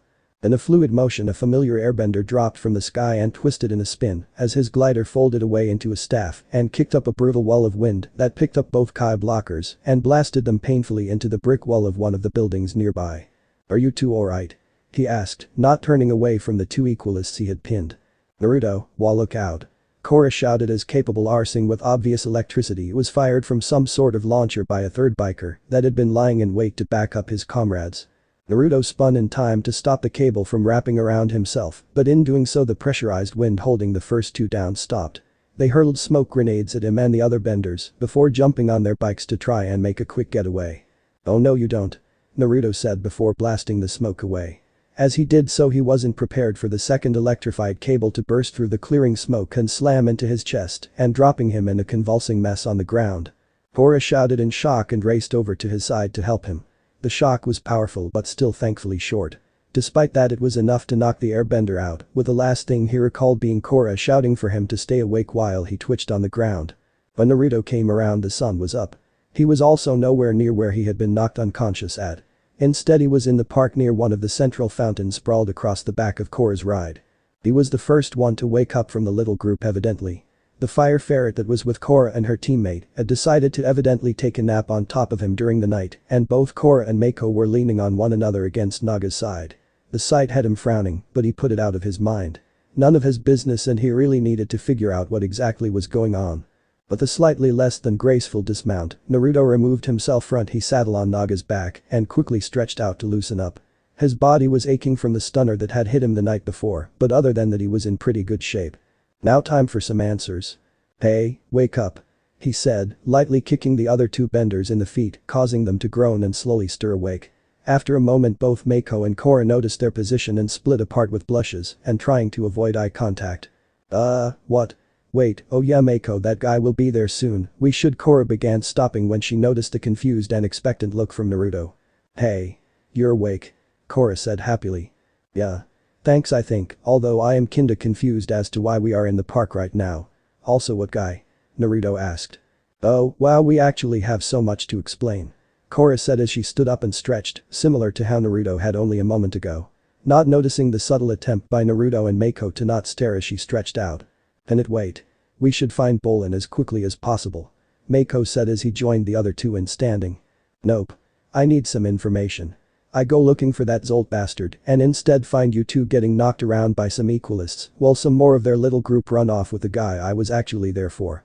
I get zapped and suddenly I'm in the park. Kinda need some information here before any of us do anything," Naruto said sternly.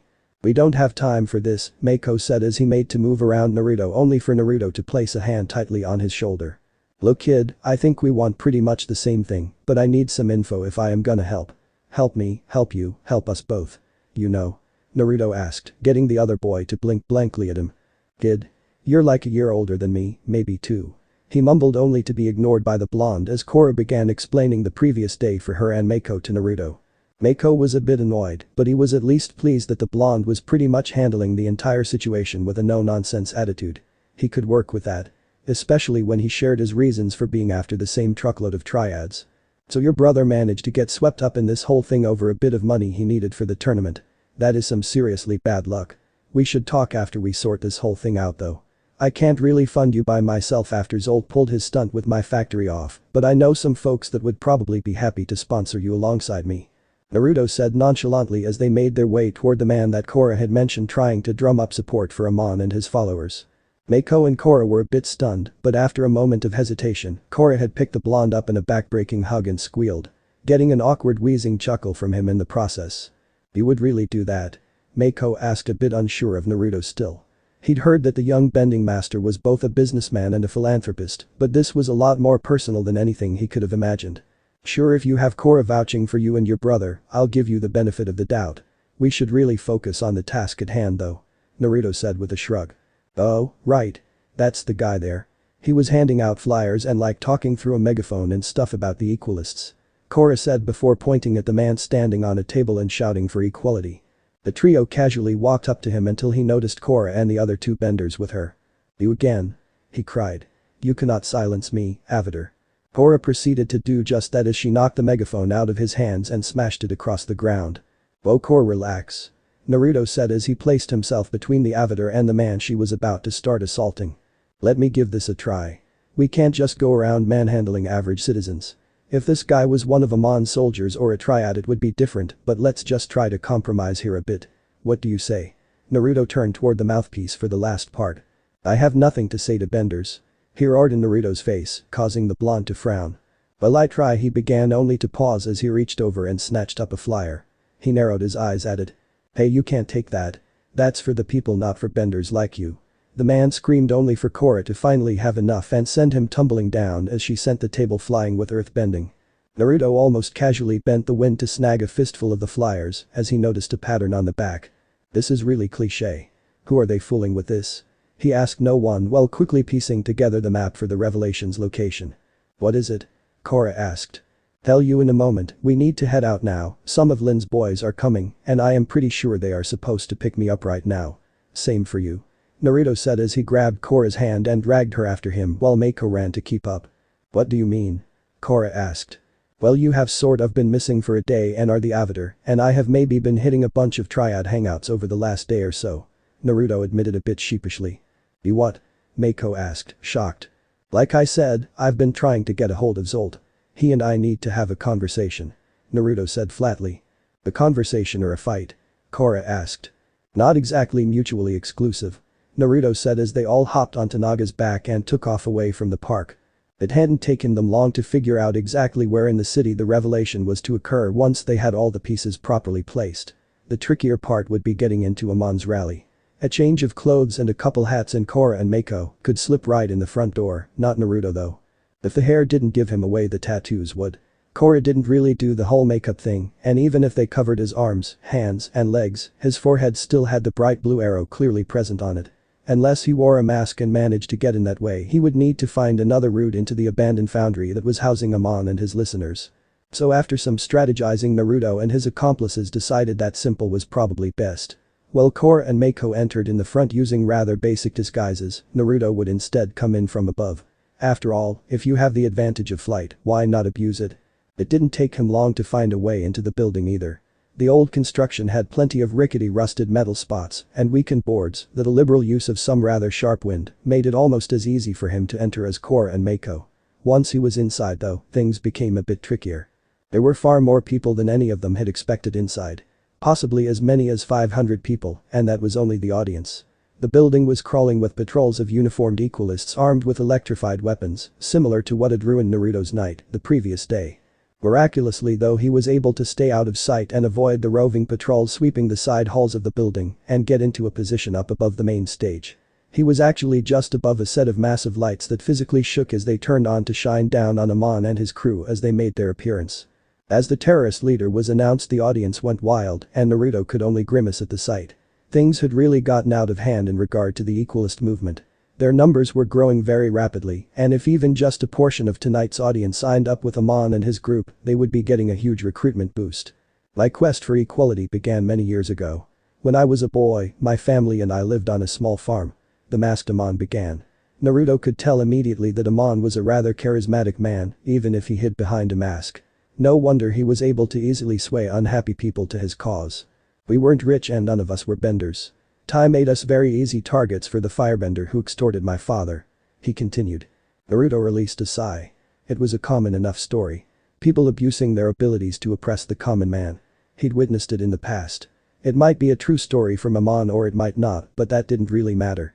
The exact same situation, or similar enough of one, had happened to practically everyone in the world at one point in time. The only thing was, it didn't take bending to oppress someone. It was just easier and more memorable when it was involved. It made it that much easier for a group like the Equalists to form, and all that much easier to swell their ranks.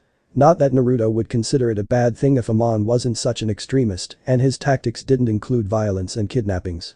Amon continued his speech. Telling a story of how his family was murdered for standing up to the bender that extorted them and supposedly forcing him to live behind a mask to conceal his own burns. Naruto couldn't be certain how much of the man's story was true if any of it. But either way from his voice alone he could tell that Amon truly did despise benders. He really had been harmed by them and so easily the tale could be a true one. The audience was of a similar mindset as they audibly reacted to the speaker's words. That didn't matter though. If Amon had kidnapped Bolin and those gangsters, he couldn't be planning anything good for them. Amon's pain and anger were already endangering people, and while the airbender didn't imagine he would be taking Amon or his movement down tonight, he was intent on saving Korra's teammate and getting his own hands on Zolt. He hadn't forgotten the conversation the two of them needed to have. Naruto grimaced once again as the crowd collectively booed Korra's presence in Republic City. He doubted that really did the girl any favors when it came to personal ideas of image, but he had to stay focused on the stage, rather than trying to pick his two allies out of the sea of people in the cavernous room. He continued to listen as Amon scapegoated benders and bending for quite literally every conflict in human history. If any of the people below had been able to look past their own anger and resentment, they would see the flaws in the man's words, but Naruto knew better than most how difficult such a thing could be. I know you have been wondering what is the revelation. You are about to get your answer. Amon announced once again, causing Naruto to focus entirely on the stage. Since the beginning of time, the spirits have acted as guardians of our world and they have spoken to me. Amon claimed, causing Naruto's eyes to narrow to slits.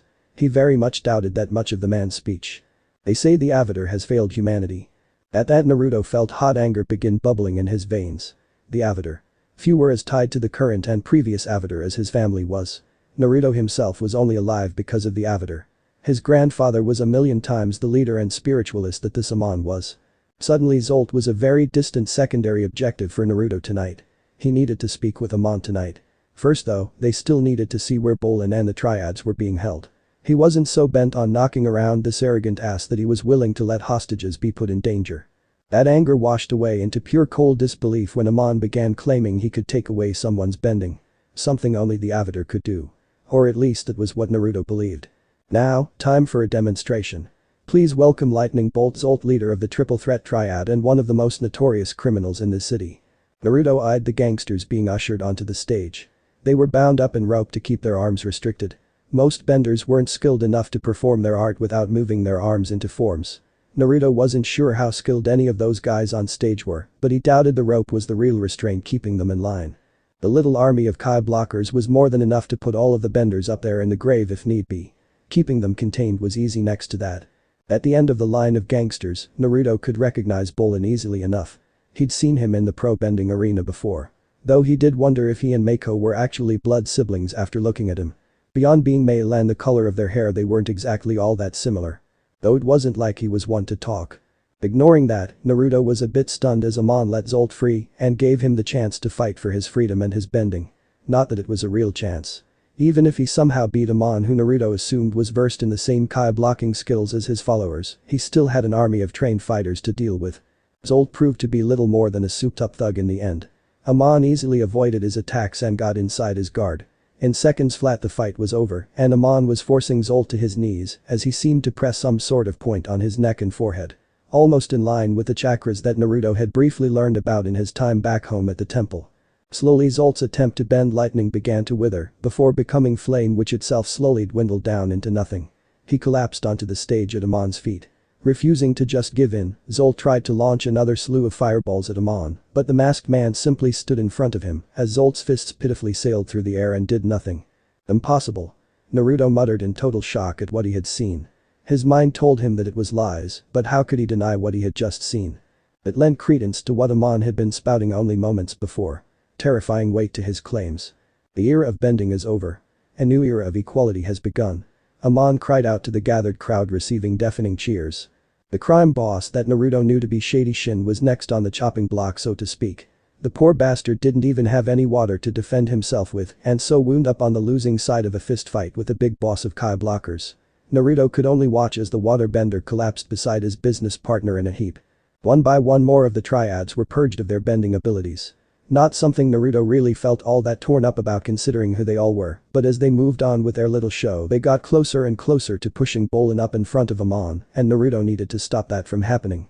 The only problem was that he really didn't have any ideas on how to do this without winding up getting the same treatment as Zolt had. There was a literal army of riled up non-benders below him, and he was pretty sure that even if he beat Amon, the only way to keep someone like him down was by putting them down permanently. That would only make people here want to rip benders limb from limb rather than drop this insane crusade. Amon, think of Naruto, growled to himself only to pause as he noticed a sudden small but dramatic change in the humidity and pressure in the air. It didn't take long to figure out that Korra and Mako were trying to blow the steam pipes that still ran through the foundry's walls. It would create one hell of a diversion and even give them some smoke cover.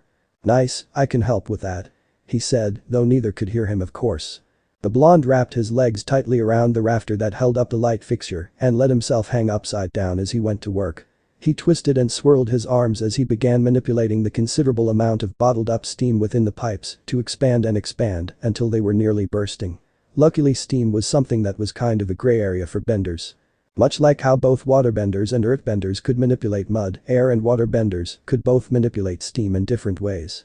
Just as Bolin was forced into the center of the stage, Naruto felt a release of the steam he was helping to build up and with some help from Korra, began pumping the massive room full of the thick cloudy fog that he had managed to make from literal thin air. The bursting of pipes and massive thick cloud of hot steam sent the huge crowd into a panicked flight as they attempted to stampede back out of the building. Naruto pushed the thoughts of all the people likely being harmed in the panic from his mind and instead dropped down toward the stage with a flourish of his robes, cushioning his fall with some well-timed blasts of air that only served to stir the thick mist up more. Without the ability to see more than a couple of feet in any direction, Naruto had to focus as much as he could on sounds. The telltale sound of Bolin celebrating his brother rescuing him was enough to go on, and so the airbender followed after the pro-bending brothers. However, he wasn't the only one. Just slightly faster than himself, one of Amon's thugs, perhaps a higher-ranking member on account of the slightly altered equipment and uniform, slammed the door behind himself as he pursued Mako and Bolin. Naruto was surprised to find it locked, and without a key he started improvising. The little trick he had used to sneak into his father's tiny vault of salvaged bending scrolls left over from the air temples. He forced air into the thin gap between the locks of the mechanism until all the pins were popped and the door's lock clicked free. In the time it took to do that, though, the fight had already quickly run its course. The equalist made short work of the brothers despite their skill with their respective elements. "You benders need to understand. There's no place in the world for you anymore," the man arrogantly said. Naruto stopped himself as he and Korra locked eyes. She was coming in from a side hallway and now they both had the drop on the man that had just put the beatdown on Mako and Bolin. Korra slammed a foot to the floor and a slab of stone shot out of the ground and bounced the man off of the wall behind him, cracking his gear slightly and definitely bruising his ribs at the least. "I wouldn't count us out just yet," she said with a glare. The man began to struggle to his feet only for a blast of wind to crash down on top of him and bounce his head off of the ground hard enough to knock him out. "We should get out of here, I can hear a ton more coming this way," Naruto said. "Right, help me get them onto Naga." As she said the creature's name, it turned the corner and bounded up to them. "That's some really weird timing. Maybe there is something to the whole spirit guide animal or something," Naruto mumbled as he hefted Bolin onto the saddle beside his brother. "Here they come, let's go," Korra said as easily a dozen Kai blockers began giving chase after them. However, they all stopped as Amon called them off. Perfectly happy to have Korra and Naruto be the ones to be telling people about what they had seen at the revelation. After parting ways with Mako and Bolin, Naruto and Korra both returned to Air Temple Island. As they made their way up from the docks, they were met by Tenzin and a small collection of White Lotus who were being given various orders by the airbender. When he saw the two of them, however, he cleared the space between them rapidly, having heard nothing but worrying reports for the last 2 days regarding the pair of them. Thank the spirits you're both alright.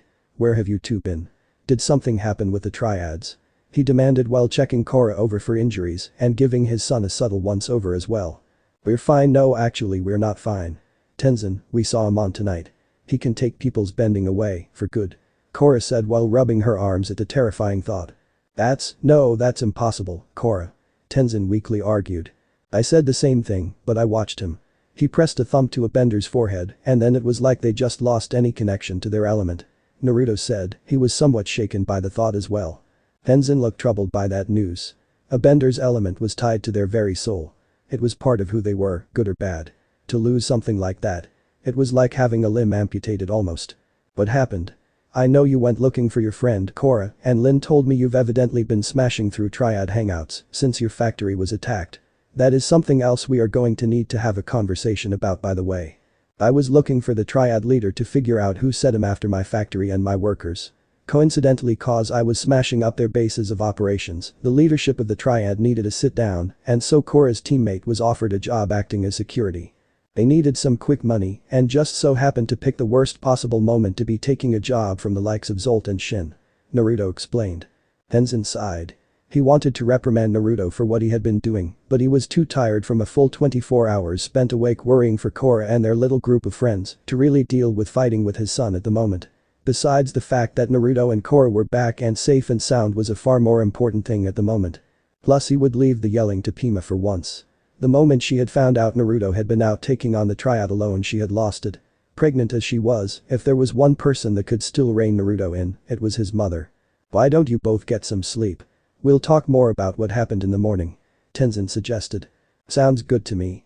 Korra said as she began making her way toward the bedrooms. Dad, Naruto said quietly after Korra was out of earshot.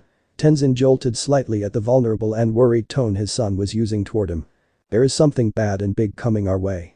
The Equalists have way more numbers than we used to think they did and wherever they are getting their support from has given them weapons that could really level the playing field.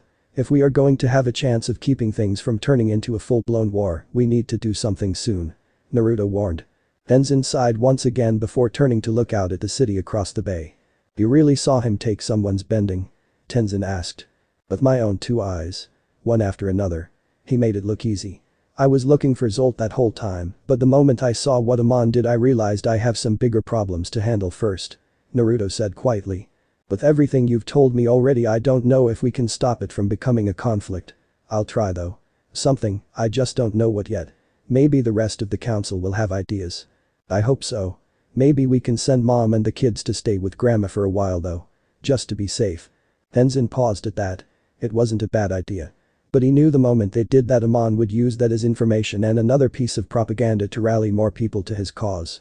Eventually not even the furthest reaches of their world would be safe from the Equalists if they didn't nip it in the bud now. I'll keep that idea in mind. If it becomes necessary we'll send them and Korra all to the South Pole to be safe. Tenzin said. Yeah, good luck getting Korra to go. Still, for mom and the others, if things spin out of control quickly, it might be too late if we wait for very long to send them away. Tenzin nodded his head before hesitantly and extremely awkwardly placing a hand on Naruto's shoulder. Get some rest, son. We'll speak more on this all tomorrow. Yeah. See you in the morning. Naruto rubbed at his weary eyes as he tried to keep awake. The reports gathered on his desk showed that the contractors he had hired to not only rebuild but improve his factory were all ahead of schedule. Most of his employees would be returning to work soon as well, and then they could begin production once again. Unfortunately, while that was good news, it was about the only good news he had at the moment. The council had proclaimed Amon as a threat to Republic City's safety and security and approved a task force headed by Terlock to hunt him down. It was not going the way they had hoped. The task force Terlock was so anxious to create was still unfinished and the Equalists had stepped up their activities. Not just the attacks though, they had also begun delivering food and other necessities to the poorest neighborhoods in the city. Easily public approval was beginning to swing into Amon's favor. Naruto had directed a healthy amount of his own funds to building up some rapport with the people too, thankfully. Every day the Equalists seemed to be able to deliver more and more support though, and it was easy to see where this trend was headed. He stood and yawned as he ran a hand over his face and hair to try and wake up a little. He needed something less tedious or depressing to get himself around for the day. Spending practically every daylight hour trying to undercut Amon's support with charity work and every night kicking in the teeth of the Triads to keep them in check was catching up to him. He tried to think of a possible distraction before remembering something he had promised. With a flourish that he would never admit that he copied from his father, Naruto quickly headed for the window and took to the skies on his glider over the city, headed to meet up with a friend that he figured might be able to lend a hand. Korra blinked as one of Republic City's counselors stepped into the room as she sat down with most of the Airbender family for dinner. "I'm not interrupting, am I?" Terlock asked as he stepped into the room. "This is my home, Terlock. We're about to eat dinner," Tenzin said as he stood from the table and turned to confront the man. "Good, because I am absolutely famished," the representative from the Northern Water Tribe said with a grin. "Airbenders never turn away a hungry guest, am I right?" Tenzin was clearly displeased but gave in with a sigh. "I suppose." As they both took seats, Tenzin cringed slightly at the glare his wife sent him. She had been doing that a lot lately. Like 2 days ago when he had tried to lecture Naruto about his factory and keeping such things hidden from the family. It had ended up with Naruto storming off the island and Tenzin sleeping in one of the spare rooms. He was still sleeping in the spare room tonight, he supposed. As it was all he could offer, Pima at the moment was a shrug. "Ah, you must be the famous Avatar Korra. It is truly an honor. I am Councilman Terlock, representative of the Northern Water Tribe," Terlock said as he stepped over to Korra's side. "Nice to meet you, Naruto told me a little about you." Korra greeted as she stood and bowed slightly in respect. "He did. All wonderful things. I hope. I don't honestly know him that well," Terlock said, causing Tenzin and Pima to narrow their eyes slightly. Something bothered them about the way he reacted, but it wasn't something they could really understand why. Sure." Korra lied badly, something every adult in the room could see through. They sat back down at the table only for Ikki to slide over beside Terlock. "Why do you have 3 ponytails?" she asked before taking a deep sniff that caused the man to lean away from her. "How come you smell like a lady? You're weird." "Well, aren't you precocious?" the councilman replied awkwardly. "I've been reading all about your adventures in the papers. Infiltrating Amon's rally, now that took some real initiative," Terlock said with a smarmy grin. "Well, we didn't really do that to take on Amon. We were just trying to get our friend back," Korra replied a bit uncomfortably. "That makes it even more impressive. Heroic even." Terlock pushed on. "Thanks, I think you're the first authority figure that was actually happy I was in the city," Korra said. Though she wondered if Pima and Naruto counted. Then again, her snooping had evidently broken Naruto and Lin up, so she wasn't certain he was all that happy she was here either. "I think that Republic City is much better off now that you've arrived," Terlock commented. "Enough with the flattery, Terlock. What do you want from Korra?" Tenzin interjected. "Patience, Tenzin. I'm getting to that," Terlock replied before turning back toward Korra. "As you may have heard, I am assembling a task force. I will strike at the heart of the revolution. And I want you to join me." "Really?" Korra asked. "What?" Tenzin asked as well, though more in agitation than surprise like Korra. "I need someone who can help me attack Amon directly. Someone who is fearless in the face of danger. And I'm certain that someone is you," Terlock pitched to the young Avatar. "Join your task force." "I can't," she replied, surprising the entire room. "I must admit, I'm rather surprised. I thought you would jump at the chance to help me lead the fight against Amon," Terlock said awkwardly as Korra went back to her dinner. "Me too," Tenzin muttered quietly as he stared at Korra. "I came to Republic City to finish my Avatar training with Tenzin. Right now I just need to focus on that," she said quickly. "Which is why this opportunity is perfect. You would get on-the-job experience while performing your Avatar duty for the city," Terlock pressed. Korra gave you her answer. "It's time for you to go," Tenzin said sternly to his fellow councilman. "Very well, but I'm not giving up on you just yet. You'll be hearing from me soon. It has been a pleasure, Avatar Korra," Terlock said before standing and heading toward the door. "Hopefully the next airbender I plan on visiting is more open to the idea," Terlock said as he made for the door, causing Tenzin to grit his teeth and Pima to glare at the waterbender. "Bye-bye, ponytail man," Ikki cheerfully called out as he left. "You look awful," Asami told him as they sat down in one of the many sitting rooms in her house. "You always know how to lift my spirits, don't you?" Naruto scoffed. Asami grinned over toward him before they both took a moment to enjoy the tea brought out for them. Asami knew that her friend was dealing with quite a lot lately between the revolution building strength, his own reformist politics, and the attack on his factory. With all of that on his plate though, she knew he hadn't come to her for help regarding any of them. So she had to wonder why it was that he was here. "So," she drawled. Naruto blinked before turning his eyes to regard her. "So?" Asami set her tea on the table before folding her arms and scowling at her friend. Okay. So I had a proposal that I want you to convince your father to agree to." Naruto chuckled awkwardly. "Of course you didn't come over to spend time with me or anything." Asami sighed, causing Naruto to wince. "Asami, anyone would love spending time with you, it's just that," Naruto began. You have more important things going on. I know, I'm just giving you a hard time for a bit of fun. I've been bored out of my mind lately. Dad used to drag me along to all sorts of outings, he's just really been preoccupied lately. Asami sighed. Preoccupied with what? Naruto asked. Since Asami's mother had been murdered by some benders a few years back, her father had been a bit overbearing and clingy. It seemed like Asami had gotten used to such a thing and missed it now that the man seemed to be recovering. Just work, I guess. Asami waved off his question. Enough dreary, boring stuff like that. What's this proposal? You have never brought something like this to me before. Naruto finished his tea and set the glass down before leaning back with a grin. You know how we went to the pro bending arena together a little while back? Naruto asked. Asami blushed ever so slightly, having thought it was a date until they ran into the Avatar, and Naruto made it clear it was not a romantic outing. Oh, I definitely remember. She said with a false smile. You know the team we were cheering for and that the Avatar joined? Naruto pressed on. The Fire Ferrets. I've seen all their matches this season. Their firebender is something else. Asami nodded while eyeing Naruto. Yeah, he's pretty good, but honestly the entire team is made of excellent benders. My proposal involves them. Naruto explained. Go on. Asami said as she settled into a businesswoman facade that she had picked up under the tutelage of her father. They need a sponsor. It's evidently the only way they can get into the upcoming tournament. Naruto said. Wait, only teams with sponsors are accepted? She asked. Not really. It's more that the Fire Ferrets can't even afford their own gear, let alone the entry fee for the tournament. Oh, so you want us to sponsor them? Not just Sato Industries. I am planning to pay for new equipment as well as all their training and base funding needs.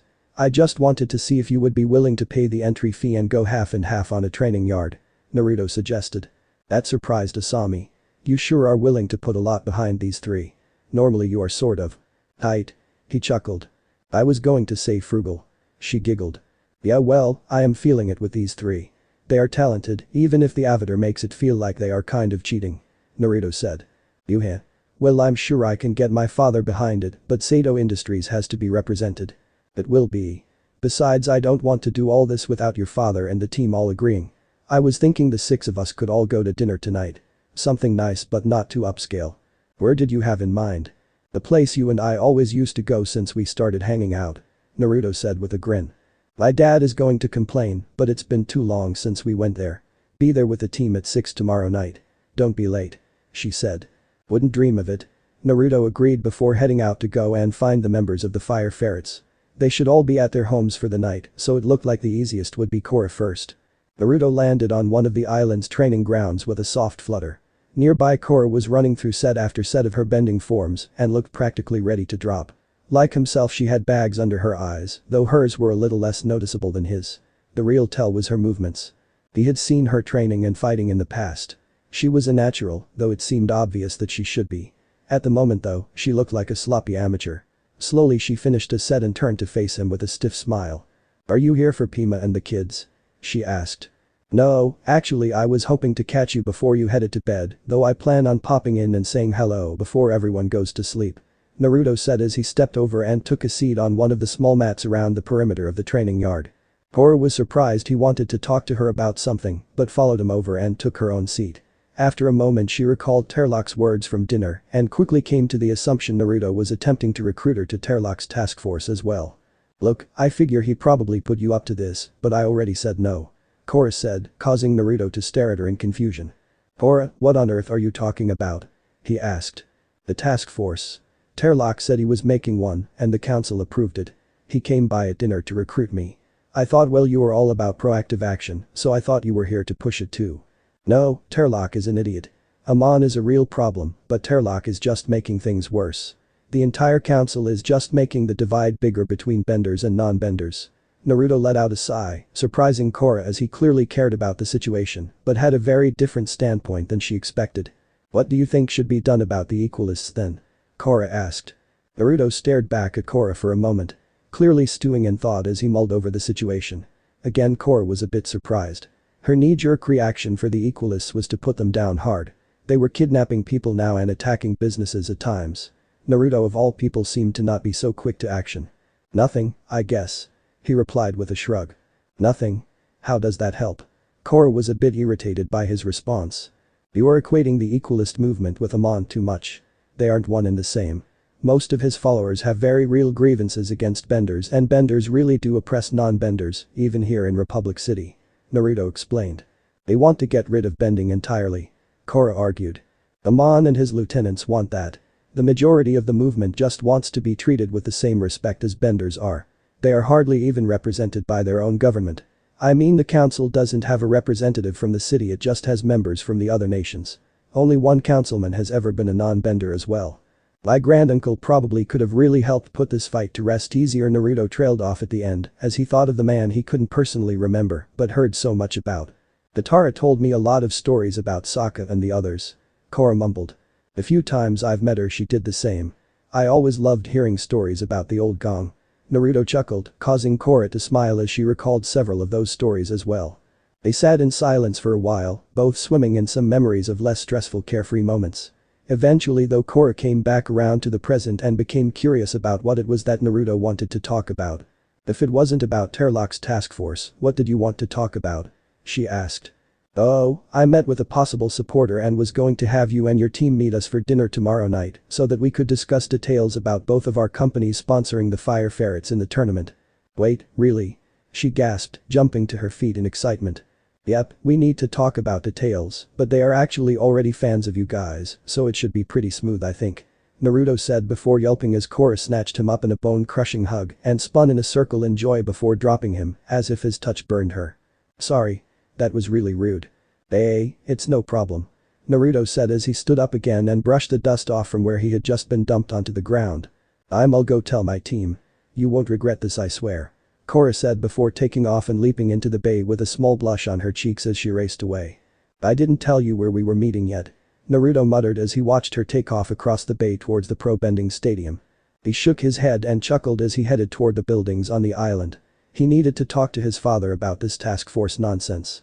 As long as they spoke of issues that kept their focus off of one another, it turned out Tenzin and Naruto could actually interact with a surprising amount of cooperation. Pima enjoyed the sight of both airbenders talking so animatedly but peacefully with one another. No insults. No glares and fingers jabbed in each other's direction. Just two passionate men trying to strategize a solution to a very real problem. Part of it she knew was because Tenzin had recently had a very small realization that Naruto was in fact his own person. It didn't solve their issues of course, but after learning about Naruto building not only a company for himself but being the mastermind behind Airblast Glass, he had taken a brief moment to step back and reevaluate. None of that really mattered at the moment though. Their focuses were all on the issue of Amon, as well as the Equalist movement and the new task force that Terlock had started up. She sat by and sipped at her tea as she watched both men mark out the various places that the city's gangs and the Equalists had thrown down recently. Amon has his people playing smart right now. They are targeting criminals and those that have hurt the people of the city. People that the citizens will be at least relieved that they have been removed. So they have the people's support currently because of that. Naruto said. I have gotten reports of several Triad hangouts that have been busted up, but unlike the others the gang members here weren't kidnapped or electrocuted. Tenzin said, pointing a couple of spots out. My guess is another gang is using the power vacuum caused by Zolt and Shin being taken down to make some moves. Naruto shifted a little awkwardly at that before nodding. Something both Tenzin and Pima noticed, but thankfully Tenzin ignored it to focus on another piece of information he had been given recently. Speaking of that power vacuum, the Triads almost collapsed entirely with Zolt and Shin out of the picture. The third head of the gang has restructured though. Mama Giant has rallied what she could and started showing some real force. Some of her people got in a fight with the police in the hollows, and a few civilians got caught in the middle.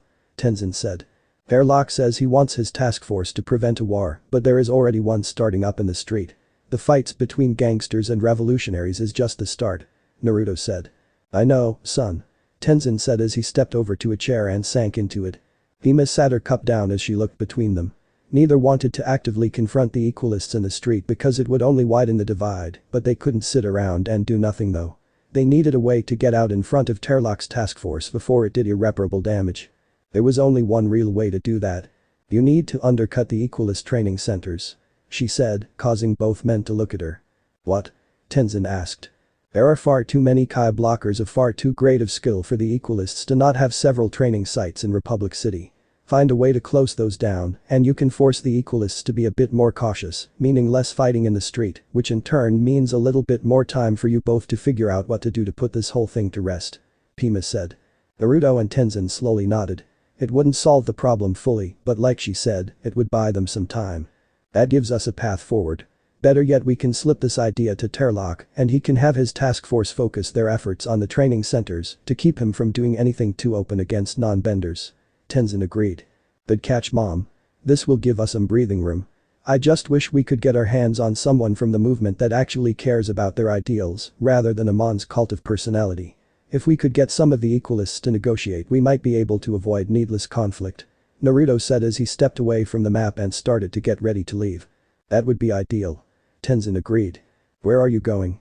Pima asked her son as she noticed him getting ready to leave. I have to check in with my outreach programs. They are enticing targets for the gangs, but at least I know the equalists won't attack them.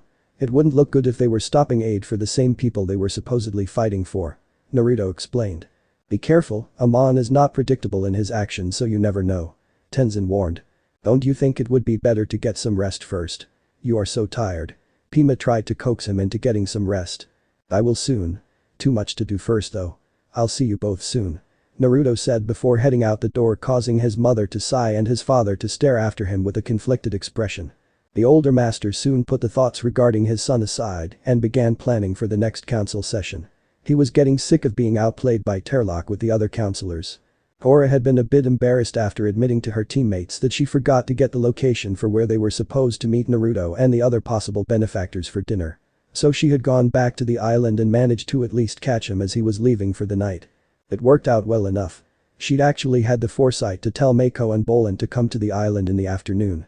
She at least knew it was supposed to be a dinner. Now the plan was for Mako and Bolin to come to the island and Naruto would come get all three of them. Surprisingly though, Bolin was early. Like really early, a full rotation of the ferry early, which was almost an hour kind of early. Something which kind of made Korra a bit uncomfortable. Especially when he handed her a flower and a cupcake. She wasn't exactly on board with where this looked to be going. She was Bolin's friend though, so she couldn't just rudely refuse. Besides, it was a sweet gesture. Even if it wasn't a necessary one. She hoped she could gently dissuade him, but first she needed to know that she wasn't actually reading too much into what he wanted. This is nice, what's this for? She asked. Oh, I can't remember, wait, that's right. You saved me from Amon. Bolin said excitedly. Oh, that. It's what friends are for, plus Mako and Naruto were both there too. Korra said with a friendly smile. Well sure, but well, I just wanted to show you my appreciation. Bolin said with a broadening smile. You don't know how terrified I was. I mean, he was up there in front of me with that creepy mask on and all talking about taking my bending away forever. I'm not me without my bending. Yeah. Korra said as she tried to push the thoughts of her recent nightmares out of her head. Delivery for Avatar Korra. Councilman Terlock sends his compliments and urges you to reconsider his offer. The messenger said while bowing slightly. Tell him I haven't changed my mind. Korra replied while waving off the messenger. She wasn't really in the mood to be thinking about Amon or Terlock or any of that. She wanted to focus on the events with their team. Even if she knew it was just a way to distract herself. Who is this Terlock guy? Is he bothering you? I could have a word with him if you want. Bolin said, slapping a fist into his palm. You heard the messenger. That's Councilman Terlock. Plus it's just him trying to get me to join his task force to fight Amon and the Equalists. Nothing like what you think. Korra explained. Oh good. I like that better. Wait, then why did you turn him down? I thought you would jump at the chance to take the fight to the Equalists. Bolin pointed out. I have other things I am focused on. Like my training and the pro bending tournament. With this dinner tonight we could be in the tournament. Korra changed topics. Oh good point. Man, good thing you are so close to that Naruto guy. He does a lot of outreach in the part of the city Mako and I grew up in. It's way better than it was when we were kids. Well, at least it was till the Equalists and the gangs started going at each other like a couple of bull moose lions in mating season. Korra blew a small breath of frustration out as Bolin turned the conversation right back to topics she would rather not talk about at the moment.